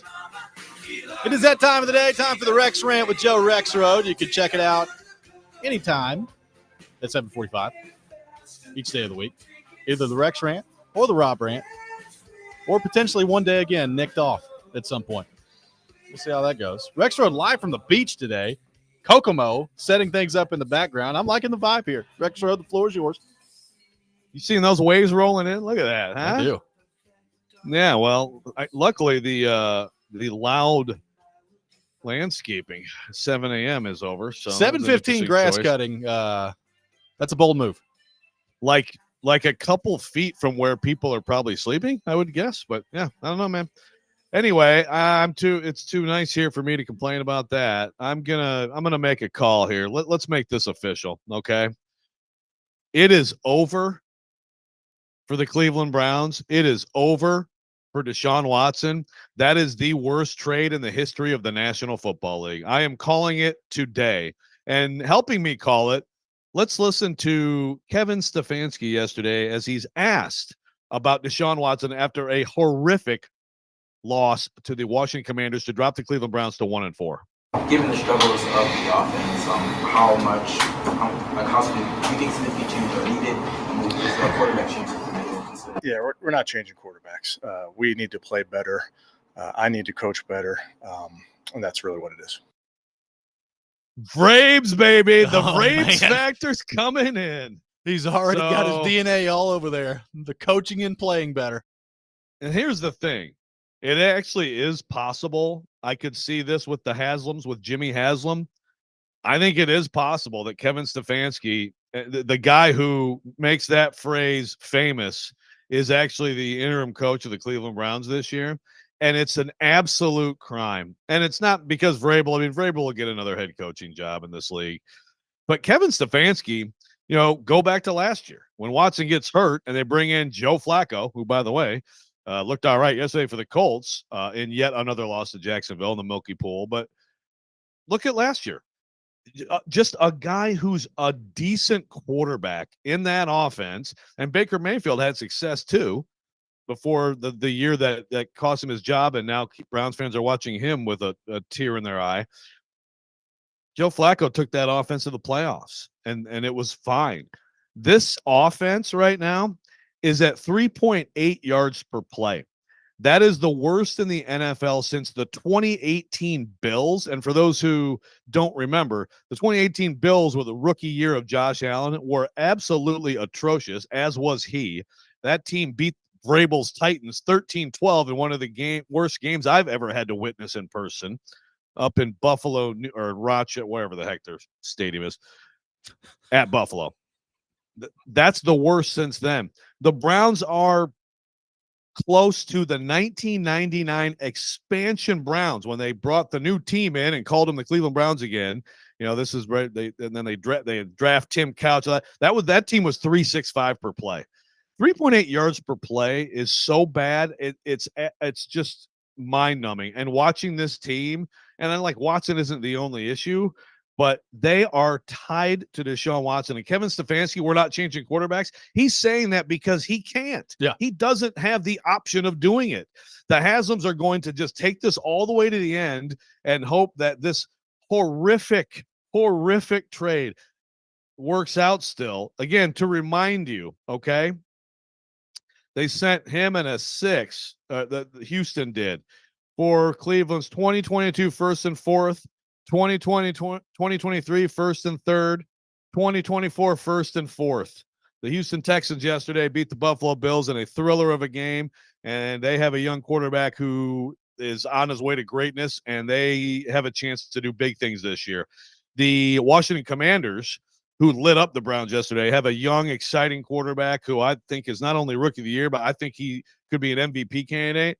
He is what the Browns thought they were getting. Instead, they have a bad quarterback who has an atrocious personal history that should have given some pause to the Haslams, but didn't. should have caused them to not give him $230 million guaranteed, but didn't. And the rest of the league was furious at them. And now, I mean, who isn't laughing in this league about the plight of the Browns? I feel bad for Browns fans, not the idiots who brought like massage boards out to the tailgates, but you know, the general typical Browns fan who has to endure this stuff. This is now the Browns franchise. You know, I've compared them to the Lions over the years. They're very similar. They used to play for championships in the 50s, and they've both been just completely futile. I mean, this is flat out the worst franchise. So we got the worst trade ever, and I think we have the worst franchise in professional sports. Congratulations, Jimmy Haslam. Well, and the other part of this, like, I think Kevin Stefanski is a good coach, and he is absolutely. I agree. He is going to end up paying, I don't know about the price, but certainly a price. Like, he's going to get fired. He's going to get fired at some point at either this season or at the end of the year. And I think he could very well go on to be a successful head coach elsewhere. But like you said, I mean, they're not letting him switch quarterbacks. And now look, they've got Jameis Winston as backup, and as much as I love Jameis Winston, I don't know, like if the win-loss total is a ton different with Jameis Winston as your quarterback. But I guarantee you, he cannot play worse than Deshaun Watson. I guarantee you he can't play worse than Deshaun Watson has played to this point. I mean, I'll take Jameis Winston all day over this. I mean, they would have an absolutely better chance to win a football game with him at quarterback. Yeah, he might throw a pick six too, but absolutely. I mean, I would. Deshaun Watson is done. He's a broken player. He's done. He's not going to do it. He's got the 230. He's got the guaranteed money. Yeah. But this is just, and the fact that they're going to just keep pushing this forward like this. Oh my goodness. You got the Cleveland Guardians, at least, who, by the way, are going to lose to my Detroit Tigers today. Sorry, Cleveland. Hello, Cleveland. Sorry, Cleveland. Hello, Cleveland. By the way, wild day around the NFL yesterday. Vikings take down the Jets. Ravens win in overtime against Cincinnati when Cincinnati had it right there. How about Derrick Henry? Yeah, Derrick Henry with a big run in overtime after Cincinnati misses the kick. Just a big day in the NFL. We'll get into some of that with Corey Curtis coming up here at 8 o'clock. That will be next. You're listening to Robby and Rexrode, 102.5, 106.3, The Game.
Final hour, Robby and Rexrode, 102.5, 106.3 The Game. Robby Stanley, Joe Rexrode, Nick Keyser here with you on this Monday morning. And we go to our 102.5 The Game phone line, driven by WilsonCountyHyundai.com. And welcome in our friend Corey Curtis from News 2. Corey, good morning. How are you? I am delightful. How are you today? Delightful as well. Doing very well. Appreciate you taking time to be with us.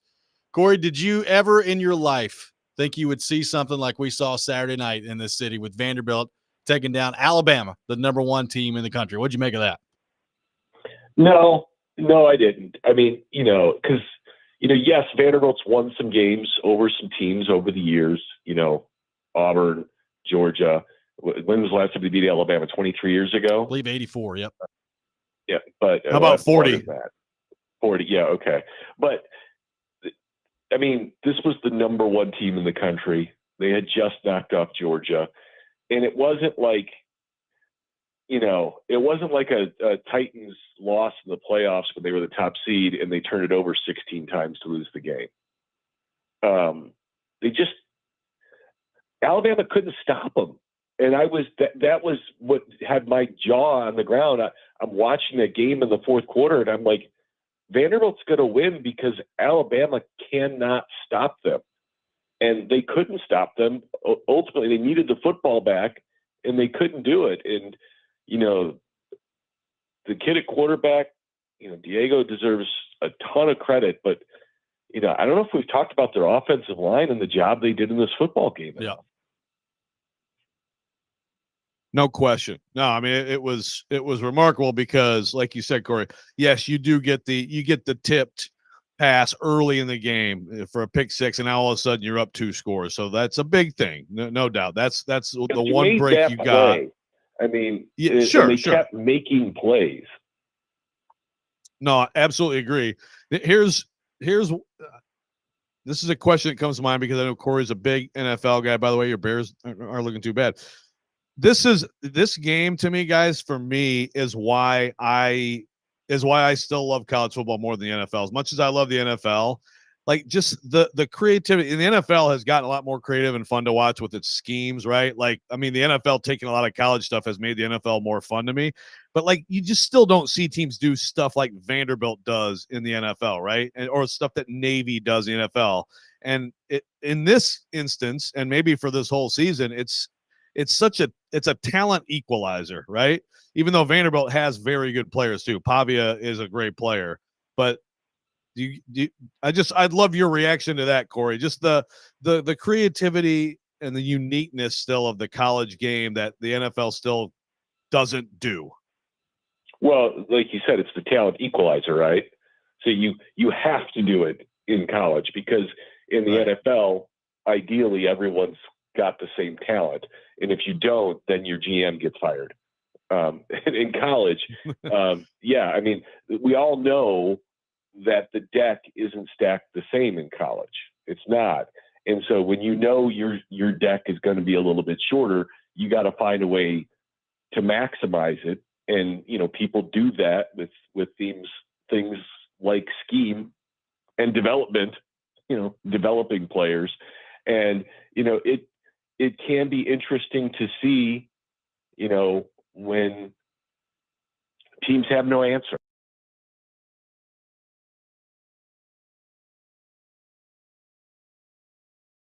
The addition of Jerry Kill to this coaching staff, I don't think can be overvalued. That man has won football games at a massive level everywhere he has been. And it was a huge coup for Clark Lee to add him to his staff. And I dare say he had, it's Clark's team, no question. But Jerry Kill had a big hand in that upset on Saturday. Well, to that point, Corey, there was so much negativity around the program when last year ended, right? They had won 2 games. They lost 10 in a row. People were leaving the program left and right. And, Clark Lee took a risk. You bring in Jerry Kill, but you also bring in a lot of guys from New Mexico State, Pavia being one of them. And it could have ended. He had to take a risk. Yeah. I mean, it could have ended poorly, but man, it's looking good right now. What does that tell you about Clark Lee, the way that this is all playing out? Well, it tells me he's realistic. he understood he couldn't continue on the path that he was on. Interviewing him before the season, he talked about, they needed an upgrade on the roster, and they brought in, 50 new players? Yeah. Yeah. And he wanted to take over the defense, which, as a head coach is taking a chance, because if you fail, then there's no one to blame but yourself, but it also distracts you. So he brought in a guy who he knew could handle picking up some of the slack for him if he was going to focus on the defense. And, he took a chance, absolutely with the way he handled his coaching staff and the way he handled his roster, and along the lines of what, you're talking about, Joe being an equalizer. He had to, because the deck isn't the same for Vanderbilt as it is at Alabama and Tennessee and Georgia. And it worked. They're 3-2. We got a long way to go. But they did go to overtime at Missouri as well. We have to say this team is considerably better. They look coached better, and I'm not saying they didn't know how to coach before, but winning coaches coach winning football. And like I said, Jerry Kill knows how to win. The guy won 10 games in New Mexico last year. 10. Has New Mexico won 10 games the last 5 years? New Mexico State, but yes, point taken. Yeah, New Mexico State. Yeah. Big rivals.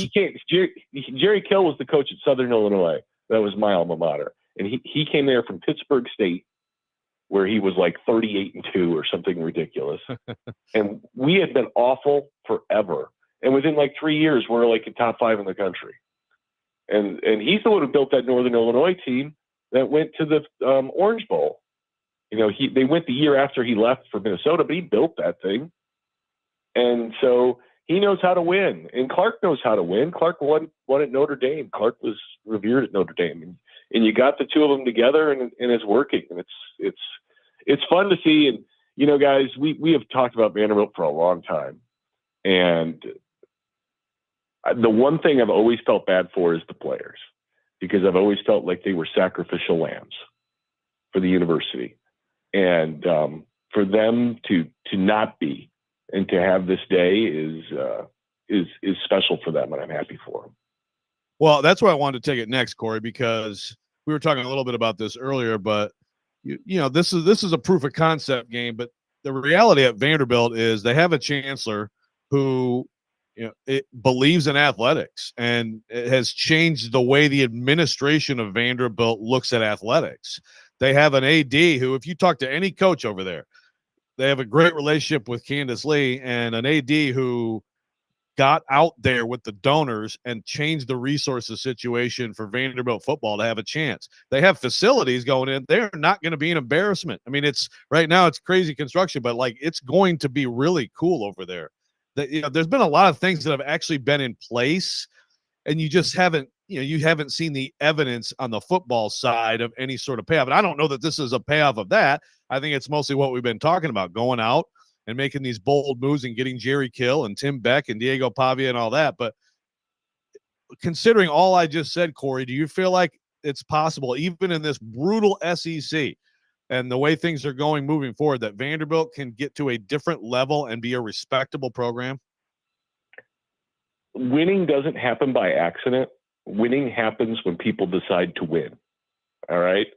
We see it all the time in every sport, in every level.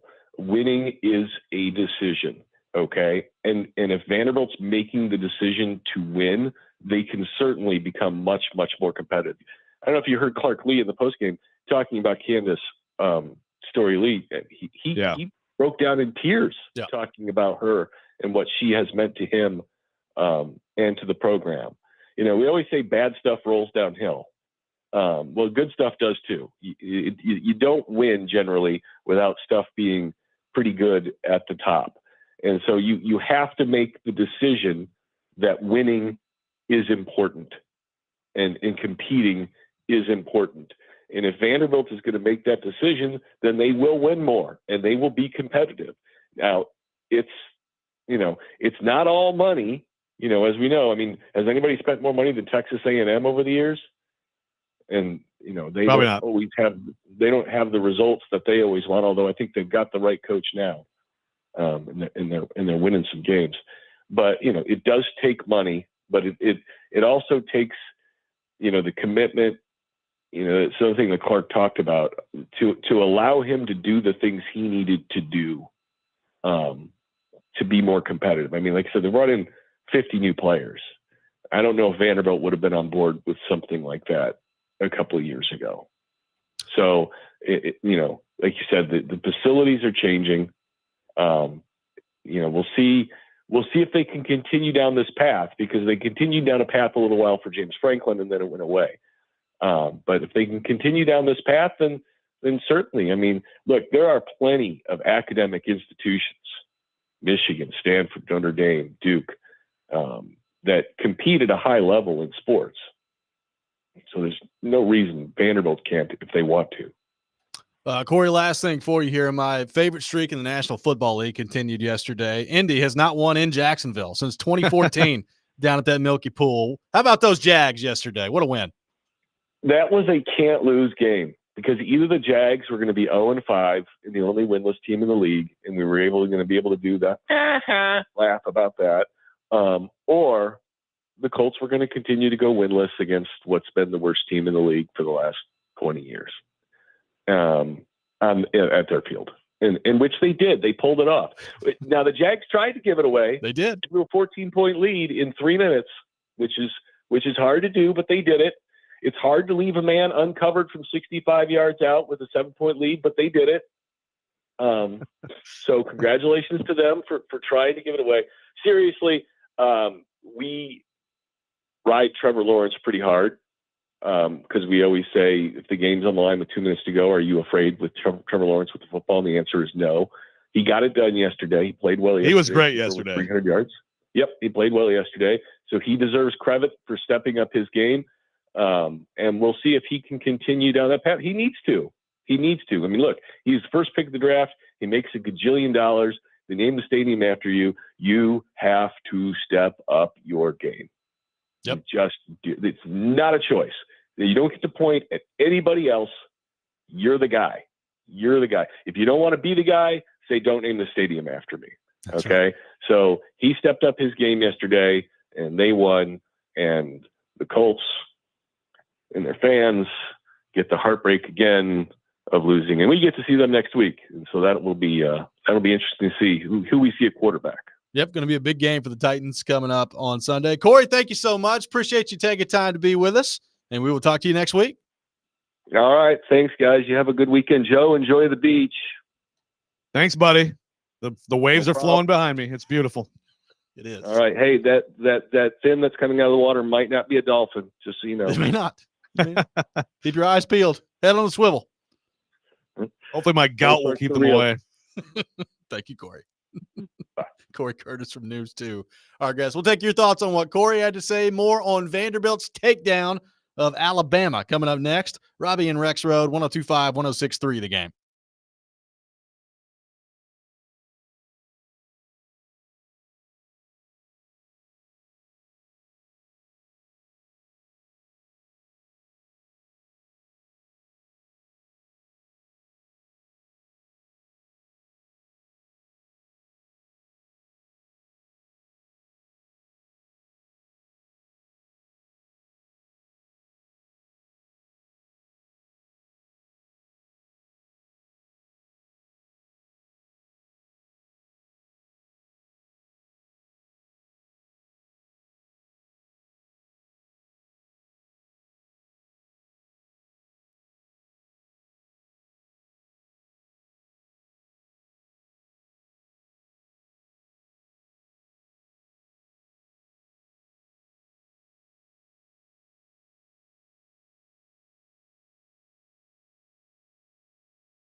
Welcome back in, Robby and Rexrode, 102.5, 106.3 The Game. We are broadcasting live from our Busy Bee Plumbing, Heating, and Air Conditioning Game Nashville studios, home of the $99 yearly Beehive membership, where the buzz is always about great service. Taking your thoughts on our phone and text lines driven by WilsonCountyHyundai.com. Join Jared Stillman, Chris Sanders, and Derek Mason at John Bon Jovi's in Nashville this Sunday for the pregame show, 9:30 to 11:30. They'll break down the Titans' Week 6 matchup against the Colts, give you the latest updates before the game.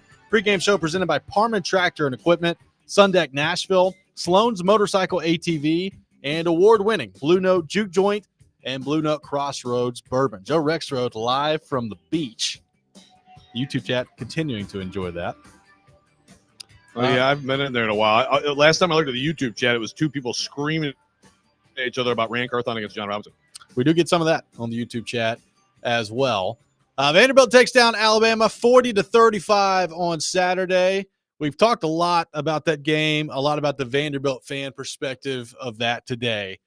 Just what a magical night for Vanderbilt, for their football program, the goalposts being paraded down Broadway, and just the emotions on Diego Pavia, Clark Lee after the game. I thought it was really, really cool.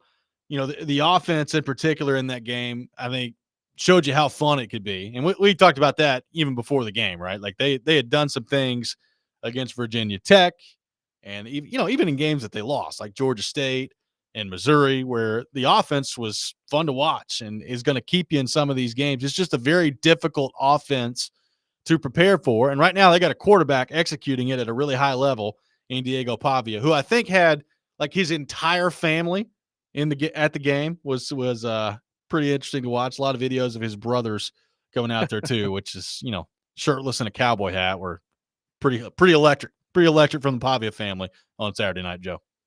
Do we have that, by the way? Do we have the Alyssa Lang? Oh, we got and cleaned up. I'd love to. I mean, it's perfect timing to hear that thing, man. This is the most all over the place post game I've ever heard. There was Diego Pavia, Vanderbilt quarterback, after the game. Diego, you just beat the #1 team in the country. What's going through your mind right now? It's literally all God's timing. Literally from the jump, God gave me a vision when I was a little kid, and He don't let back any promises. It's God's time. Like, I'm super thankful for guys like Eli Sowers. Man, that kid's incredible. The rest of our team, look at this. Daddy, we're hurt. Diego, what were you saying to your team to finish this game? Games like this change your life. You know what I mean? It's all about hype nowadays, and I don't like it like that, but it's a reality of NAL and all that stuff. But just stay grounded, be where my feet are, and every single day tomorrow I got to work on Kentucky. You had 70 family members here. What did it mean to do this in front of them? Where's the family? Come on. That dude is the definition of electric. The definition. Best. Look, I wrote this in the Athletic. I'm going to say it right here. If you are a restaurant in Nashville, Tennessee, and you're not at least giving that kid free freaking breadsticks or something, you should shut your doors. Shutter your freaking restaurant. Give that kid all the NIL right now. My God. Every business in Nashville should give that kid some money today. Do it. It was an unbelievable post-game interview. He's just swarmed by his family at the end of it. And look, he played great. Like, he played awesome in that game. Just like I said earlier, his decision making was awesome. He's 16 of 20, so an incredibly high completion percentage, 252 yards, 2 touchdowns, 12-6 of completion. I mean, it was just really good stuff. He had another 56 yards on the ground. And look, Alabama did a nice job of really never letting him get loose. Like, I think Vanderbilt's longest run of the day was a 13-yard run, but they had some big runs, Joe, at big times to keep drives alive that ended up being incredibly important in that game. Well, the underrated part of Pavia, and it's an underrated part of being a quarterback, is the ball handling, right? Like, he's so good at fakes. He's so good at fakes and pulling it, and he's so good at faking that he pulled it and handing it. Like it's an underrated part. The scheme, yes, is very difficult, and you force teams to play assignment football.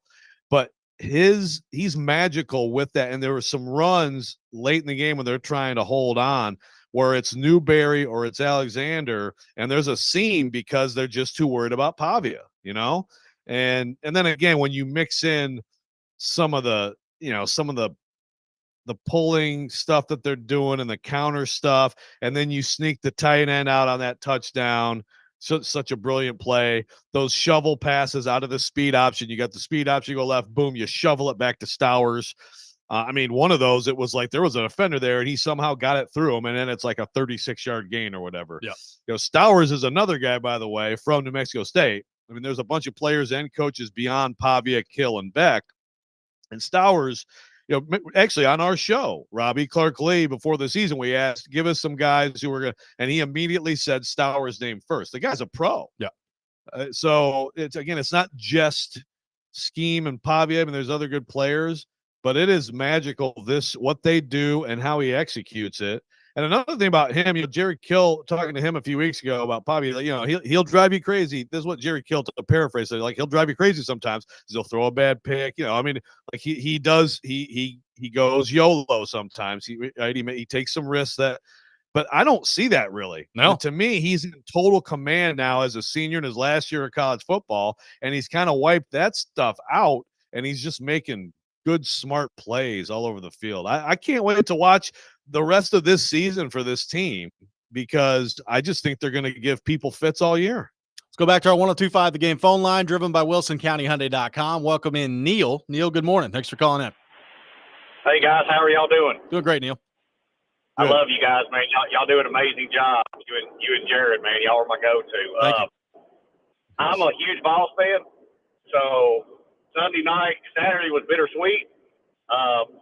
If I can, Vandy beat Alabama. That's the greatest day of my life in Nashville, Tennessee. That was amazing. And also too, I've called it a few times and said that Megadeth was the best band of all time. They played on the 28th of September at the Municipal Auditorium. You guys should have been there. It was amazing. Hey. But no, man, I don't know what's going on. The scary thing about the Tennessee game, now I'm worried about Florida next week. But no, Vandy beating Alabama, man. That's the greatest gift to Nashville of all time. And you're starting to see that Bama ain't the powerhouse they were under Saban, which is an amazing thing anyway. So, but no, man, I love you guys. Keep up the good work, man. This station has some amazing hosts on it. And I hope y'all's day is as amazing as you guys are, man. I appreciate y'all's time. Thanks, Neil. Appreciate you, man. That was very kind. Thanks, Neil. Hey, real quick on that. I just want you to know, Neil, that in 1995 at K-Wing Stadium in Kalamazoo, Michigan, I saw a little Megadeth myself, buddy. So Dave Mustaine just absolutely shredding it up there. I'm sure it was electric. A lot of electric in this segment. Was. Nobody's electric as Diego Pavia, though. That's right. But yes, that is true. In fact, now I'm imagining Pavia getting called up in a Megadeth concert to do some crowd surfing, man. He could start a hell of a mosh pit. Pull him off somebody. 615-737-1025, our phone number. A lot more of your thoughts to get to on Vanderbilt's win against Alabama. We will do that. What does this win mean for Clark Lee and this program moving forward? We'll get into that as well. Robby and Rexrode, 102.5, 106.3 The Game.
Welcome back in, Robby and Rexrode. Got some tickets to give away to see Deftones at Bridgestone Arena on March 26th. Be caller number 5, 615-737-1025, our phone number. Caller 5 will win a pair of tickets to see Deftones at Bridgestone Arena on March 26th. Vanderbilt takes down Alabama. Taking your reaction all day long here on 102.5, 106.3 The Game. Let's go back to our 102.5 The Game phone line. Welcome in John to the program. John, good morning. Thanks for calling in. Good morning. Good morning. First of all, I'm going to assume you guys haven't spoken this much about Vandy on the show since probably either the 2019 baseball championship or a coaching change. So it's a welcome relief to us old timers who have followed the program for decades. Wanted to share a quick story with you. So Vanderbilt, I think, has done a lot of this to themselves a little bit as far as their fan base by changing their admissions policies and everything like that, and made it hard for the generational family members to get in and everything. And I get that and I understand it, but I think that's where a lot of the people have separated themselves from the university. I hope some of those people will now come back. My daughter, who is now a junior down in Athens at UGA, but has been going to the games for me for 15 years.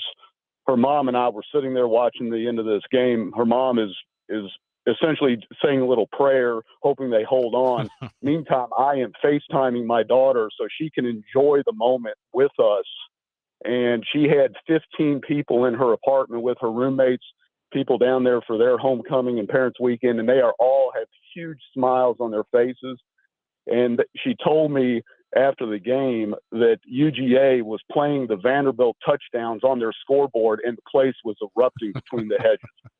That's and awesome. It was just, it was such a great day. Congratulations to Clark Lee, the entire program, the administration, and most importantly, the players and also the alumni players. I've had the great fortune to get to know a couple of players, including a captain of one of the teams under Franklin, and all those people deserve kudos for this. I know they may not have been on the field, but they all are part of the program roots, and I just want to say congrats to everybody and all the old timers who were sitting there watching the moment. It was awesome. So thank you all for taking the time to speak so much about the program today. It's been great. Yep, we appreciate it. Thanks for the call, John. Really appreciate that. Cool story there, Joe. It was fun. Not only like the Vanderbilt fans, which we've talked a lot about. We got a lot of stories like that today, both on our phone line and our text line. But like, Kirby Smart being asked about it in his press conference. Lane Kiffin paused his press conference in the middle of it. He's like, "Hey guys, hold on a minute. This is like a once in a lifetime thing. Let's watch this here with Vanderbilt and Alabama." It was pretty awesome. Have we lost Rexrode? We're working to get Rexrode back in there. We'll get Rexrode back here in just a second. Take more of your thoughts. 615-737-1025. I was at the Predators game on Saturday, and I was, it was kind of coming to an end at the same time. The preseason finale, or his preseason home finale for the Predators, which has actually worked out to be the preseason finale, that final preseason game in Tampa Bay being canceled today due to the weather. But that game was getting done basically at the same time that the Vanderbilt game was coming to an end there as well. And one of those things where it was just fun to watch the building. So you had the people that were already there in Vanderbilt. The building outside was already starting to get, kind of buzz around. And as soon as the bowl was emptying out at Bridgestone Arena, the game was starting to go final at Vanderbilt. And the entire arena was just whooping and hollering around. It was really fun to watch and to witness for Vanderbilt on Saturday. Even at the Preds game, people were going crazy. So it was just all over the city, Joe. People were going nuts. I mean, the thing is, this is one of those things that everybody in sports was talking about. This was the biggest story in sports. No doubt. Tell me the last time Vanderbilt was the biggest story in sports. I mean, to the John who just called, I mean, it's probably when Tim Corbin and his team won the College World Series in 2019, right? I mean, that would be it. But it's also that's one great thing about the College World Series. It's perfectly timed in the sports calendar, right? This time of year for the sports calendar is, everything is happening. Right. And Vanderbilt was the number one story. I'm still getting texts. I'm getting texts from Shout out to the Bergerons, who are absolute, alums who go to everything. I got a video of their celebration on the field that they just sent me. And that's again, if you stuck it out, just like Jimmy Wyatt, and all these people who stick it out through all this stuff, and you show up faithfully to support that team. I mean, I've been disappointed at times. I thought that there was an inflection point against Georgia, actually in 2019. That was the first time for me, and I don't have I have almost a decade of being around that program, but first time for me that I had seen the seats on the home side where a lot of them were sold off to the opposing fans. Usually it's on the other side of the stadium, and I was like, that's just a bad sign, and it has happened. But what about the folks who go every week and don't sell their seats and support that team and sit through all this stuff? I mean, you got to feel happiest for those people, and it's not like it's a dozen people. Like it's a significant number of people, and the students too. This is one of those things. I really hope that I'm trying to think of. Okay, I know Texas is coming, and so that the Texas fans, with their chance to have a Nashville weekend, they're going to show up. I mean, like you're not keeping burnt orange out of the stadium. Tennessee fans are going to be obviously prominent, but I really hope that Vanderbilt fans and the more casual fan gets into this team and invests and understands that this was not some out of left field, like Corey Curtis said, all these turnovers and onside kicking weird crap. This was an offense that dominated number one Alabama. And I really hope people will join those loyalists at the rest of this season and make that a better and better atmosphere, because they deserve it. Let's go back to our 102.5 The Game phone line. Welcome in Tank. Tank, good morning. Thanks for calling in. Good morning. Good morning, guys. Look, as a diehard Alabama fan, one, I don't see how we had the number one seed. I don't see how we had it. Two, holy crap, Vanderbilt at a game well played. Vanderbilt came ready. In my eyes, Alabama wasn't ready for them. And Vanderbilt showed them why you do not underestimate Vanderbilt. They are the David and Goliath team, always have been. They will upset a big team every time. And I'm proud of them for it. Thanks for the call, Tank. Appreciate it. I mean, not every time. That was the first time they've beaten the top 5 team. But 0-60 before that. Yes. 0-60 before that. By the way, he brings up I don't know if you saw this. It was one of the frat houses. It was a sheet. It was like, David had a sling. We have Pavia. Yeah, I did see that. Before the game. Yeah. That's a heck of a call. But think back.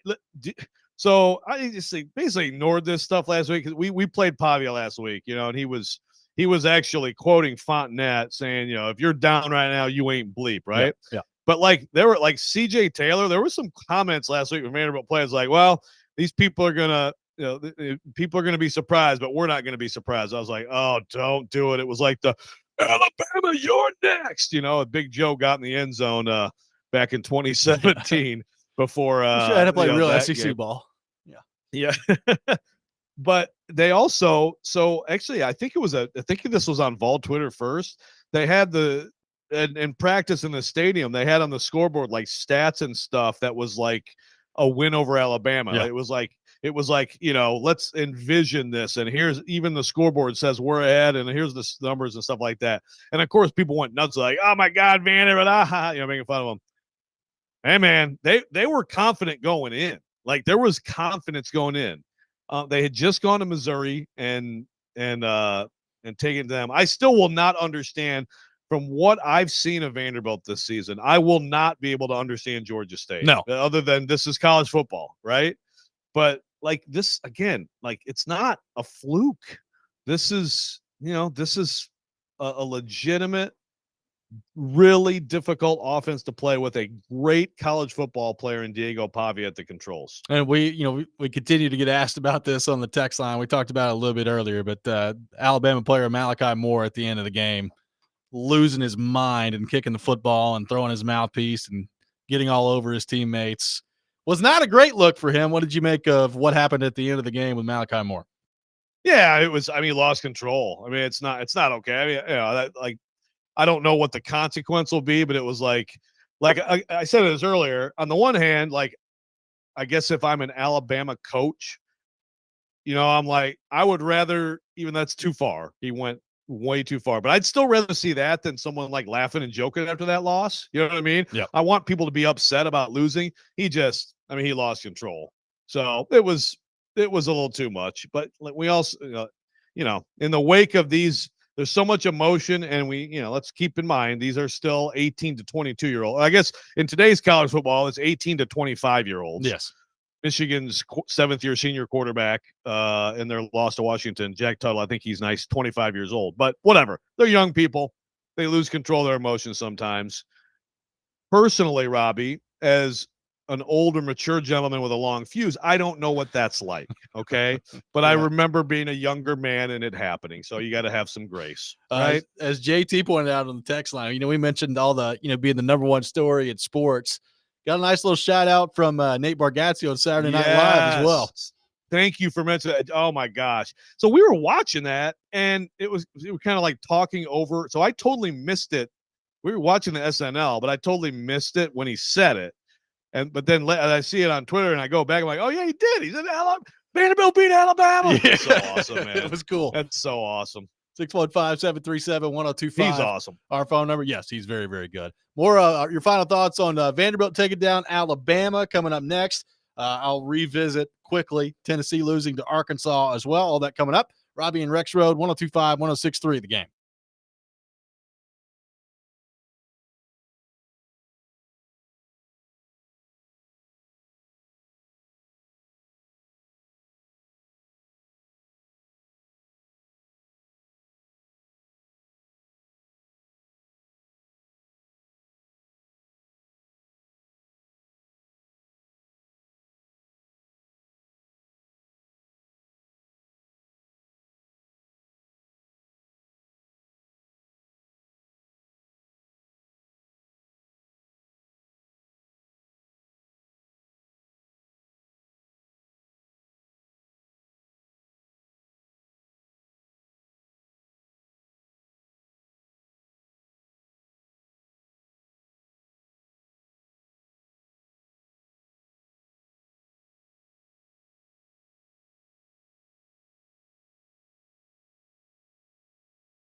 Final segment of the day, Robby and Rexrode, 102.5, 106.3 The Game. Robby Stanley, Joe Rexrode, Nick Keyser here with you on this Monday morning. A wild weekend in college football. Vanderbilt takes down Alabama.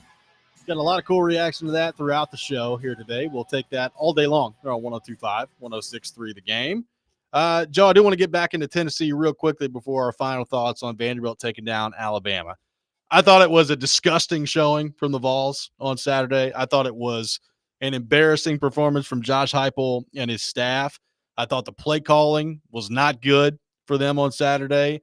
Their defensive performance, although they only held Arkansas to 19 points, if you dig a little deeper, they got dominated on the defensive side of the ball, particularly in the first half. I mean, they just could not come up with a stop. They did get a couple of fourth down stops. Now, one of those, the play before, Taylor Green missed a wide open player in the end zone.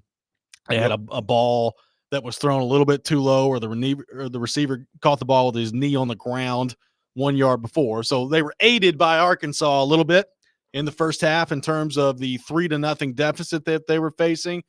They came out in the second half, scored 2 touchdowns, 14-3 lead, and you thought, all right, well, it was a bad first half by Tennessee. They got some things figured out. The passing game right now is in trouble, and they got to find a way to get it fixed. The offensive line did not play well on Saturday. Nico missed a couple of throws that he shouldn't miss. Just a boneheaded decision by him at the end of the game to not throw the ball on that fourth down play to get the ball up in the air and give a receiver a chance.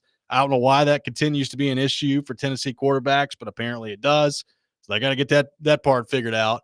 But I just thought Josh Heupel did not have his team prepared to play. Dylan Sampson basically said as much after the game without outright saying it. And I just thought it was a disastrous loss for Tennessee. And quite frankly, it feels like one of those ones that you're going to look back on at the end of the year and say, yep, that loss in Arkansas was the difference in you making the college football playoff and not. Yeah, you might. I will say if they don't get some stuff together, it might not be that because they're going to lose to Alabama, Georgia, and somebody else. How about Vanderbilt? Let's throw that one out there. How much more interesting does Tennessee Vanderbilt look right now than it has all year? Yep. I mean, it's miles different, but I'm with you. Very bad night for the coaching staff. Joey Halsley has got to come up with some answers. He's the offensive coordinator. This is Josh Heupel's offense. I believe Josh Heupel made a brilliant hire in bringing Alex Golis from Iowa State as tight ends coach, adding some muscle and teeth to this offense, diversifying it, taking it from beyond just the norm of the Art Briles, origins of this offense at Baylor. And I just, in the last, it's hard now to just put everything on Joe Milton. Everybody wants to, or everybody has wanted to, but I'm seeing an offense and a passing game that is way too limited, way too predictable, and it appears to not trust the quarterback. I'm also concerned that Nico Iamaleava, just like Milton 3 years ago, on the last play of the game, knowing it's the last play of the game that you have to throw to the end zone, runs out of bounds. Yeah. Like there's just a lot There's no excuse for it. There's just a lot right now that's alarming. And the Josh Heupel tradition of a road stinker, this was not, as you said earlier, Robby, this wasn't South Carolina where they scored touchdowns on 10 straight possessions, but this was a bad performance. And then you take control of the game and you let them come back and beat you. And this team has serious concerns. I mean, I look back now on the lead up to this, and this is why you can get a lot of fool's gold, based on your schedule sometimes. And I'm concerned. I think they're going to come back strong against Florida, but they got to figure some things out in this game and be able to protect and pass and use the whole field. And I'm a little concerned about that secondary too. Yeah. I mean, it was really nothing was good enough on Saturday night for them. And like you said, you could pretty much pencil in one road game per year where they just lose their mind. Like for whatever reason, this coaching staff cannot get their team prepared for the road. I don't know what it is. They went out, I thought, did what they had to do against Oklahoma on the road. But 2 years ago against South Carolina, they totally fell apart. Last year against Florida, they totally fell apart on the road. And now you got this one against Arkansas where they couldn't stop them on the ground. Taylor Green looked like a first-round pick out there the other night. It was unbelievable to watch. And the offense has got major problems. So they got a lot of things they got to get figured out. And I'm here to tell you, I'm telling you, if they don't improve significantly from what we saw Saturday, they will be in a fight with Florida on Saturday, which is amazing to see based on what that Florida team's looked like so far this year, although they did get a nice win the other day. But they did. I'm here to tell you, like they better get serious in a hurry here. Otherwise, it could get very interesting around there over the next few weeks. Joe, final thoughts on Vanderbilt, kind of wrapping up the day today on the show. What a weekend for them. What a moment for this football program, and what a win on Saturday night. Yeah, I mean, it's a moment that's everybody who was there or people just who care, who were somewhere else, they will never forget. I think it can be more than just that, though. I really do. I think it can be a transformative moment. And as we've talked about, first of all, you brought it up earlier. And I think such a great point is like, this is why athletics matters to institutions of higher learning in this country. It means a lot. That's why people invest these outrageous sums of money. But like, this brings people together like nothing else. Okay. And it's so valuable in so many ways. But also I do think that this is the product of Clark Lee understanding he had to get kind of drastic and do something serious to change things. I think it's also a glimpse at things that some people have had a hard time buying. I go back to Stilley, who, by the way, like guaranteed the Arkansas win and said we're idiots for saying it could be a game.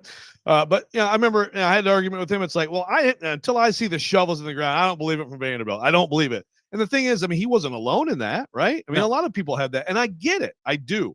But they did put the shovels in the ground. They are doing it. They did raise almost $1 billion for facilities. They did put millions into NIL to bring better football players in.